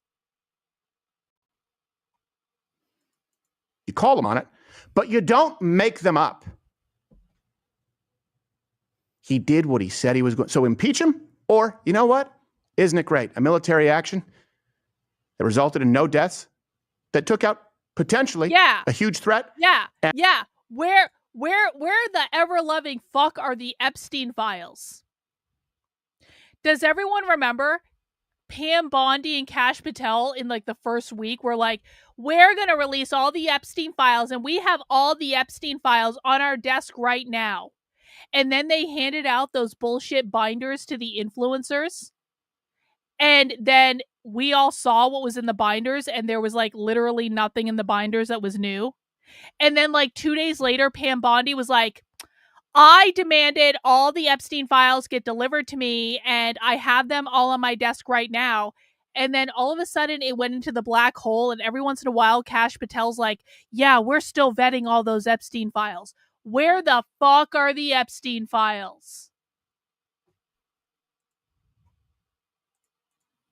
And led to a ceasefire to end a war that was resulting in needless deaths. One is awful. Impeach him. And that means that we've been wrong all this time. You've been wrong all this time. And there's no hope. Oh, hey, Adam There's Green. a good day. Adam Green's in the house. Everyone Hey, say nothing's hi. perfect. No one is perfect. But I don't know how much of a better day you can get if you are an anti-war, pro-America, voting conservative in this country than where we find ourselves today, June 24th, 2025. So let's find some common ground on that. Yeah. Shalom, Adam. And celebrate. And one last thing, too. Like I said earlier, if we had to pursue those algorithms, that the lie travels a lot faster than the truth. Just think of it this way. World War III, PSYOP, false flag to shed blood for Israel. There's your title. There's your thumbnail. Probably with someone doing this. Oh, sorry. That's definitely sorry. The fact. False alarm. That's definitely not Adam Green in the chat. It's definitely not him. False alarm. Never mind. It's all a farce. Oy vey. Probably won't have are World bad. War III, and this will likely be done in a couple of weeks. Donald Trump wants to de-escalate and remove nuclear threat. Which one are you clicking? Now, if we were still beholden to, we've been demonetized for well over half a decade. If we were still beholden to the YouTube algorithm, we'd have to chase it too. And so we're incredibly grateful. We are actually, not like PBS, funded by viewers like you. Where Yeah, if we don't serve you, if you don't at the end of your year think, hey, you know what? These folks were at least trying to be accurate and providing the references and calling balls and strikes. If you don't, guess what? None of us eat. Because we have to serve you, we can't serve the algorithm beast that is X and YouTube. You have to pick one. And I'm very grateful to have picked you. So please, if not, just allow us to continue to serve you. But if you think it's worth it, join Rumble Premium. Mug Club is... Hey, not Adam Green. Not Adam Green. Did you see earlier when Steven Crowder was like, Chris Pavlovsky, Rumble CEO, specifically asked me to broadcast this smear campaign on Candace Owens and Martyr Maid and all these other people on YouTube because Chris Pavlovsky thinks that this message is so important that it needs to go out to a YouTube audience. Anyway. Is Rumble Premium. Rumble Premium is Mug Club. It's $99 a year. You get this hand-etched mug. Everything ad-free, 100% more show, and additional content. No commercial. And I think it's a good day. Now let's have a good day. I have to go to a weird museum thing, though. Yes, you do. I have a meeting, so I know you've heard of there's a Chinese fire drill. Yeah, but we like ours different. Yeah, because Lane the Brain likes K-pop. Right. Korean fire drill. All right. Oh, God. All right. Well, that's it. I think that's all our drama stream for the day. We got Candace Owens drama. We got Steven Crowder drama. God, what a disappointment Steven Crowder turned out to be, huh? What a shill. How insane is that? So, guys, that is the end of Happy Hour Friday. But if you are just not sick of me yet, which you may be sick of me, and that's fine. That's okay. I'm 2.5 beers in. But I have an interview coming up tonight at 9 p.m. in about 45 minutes, so I'm definitely going to be sober for that interview, just so you guys know. Just because I just poured myself a delicious coffee milk stout, which is not a hazy IPA, Adam, which is so much better than a hazy IPA. It's ridiculous. Just because I just poured myself another beer doesn't mean I'll be drunk on this stream that I'm going to do in 45 minutes. So I'm going to be joining my friend, Conspiracy Extremist. I'm going to tweet this out over on YouTube, on Twitter. And we're going to have a nice little chat around 9 p.m. So if you guys want to join for that, that would be great. And I will be back here tomorrow for Socialism Saturday, of course, and we'll watch the glorious Radical Revolutionary Far Left talking about destroying our world, and it will be awesome. And thank you guys for sending the super chats. If you did that, if you want to support my work, head over to the Substack and do that. Make sure you mount the like button on the way out the door. Make sure you subscribe to the channel if you have not already. Thank you guys for joining me for happy hour, and I will see you next time. All right, guys, take care. Have a good one. We'll see you soon.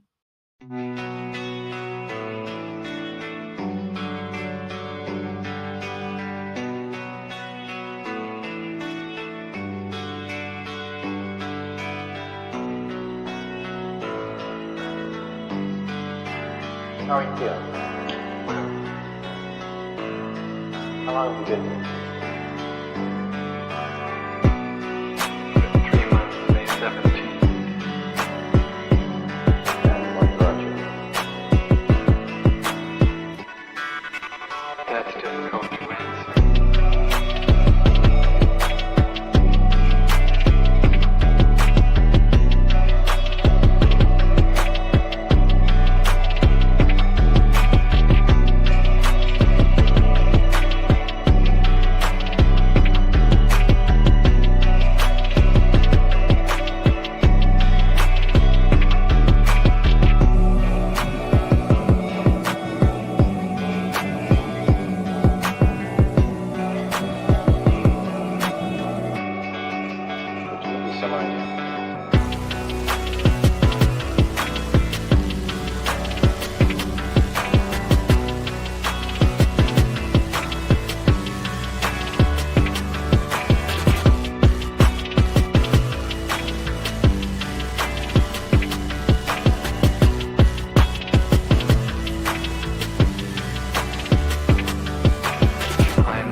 Eventually resulted in your being here in the hospital.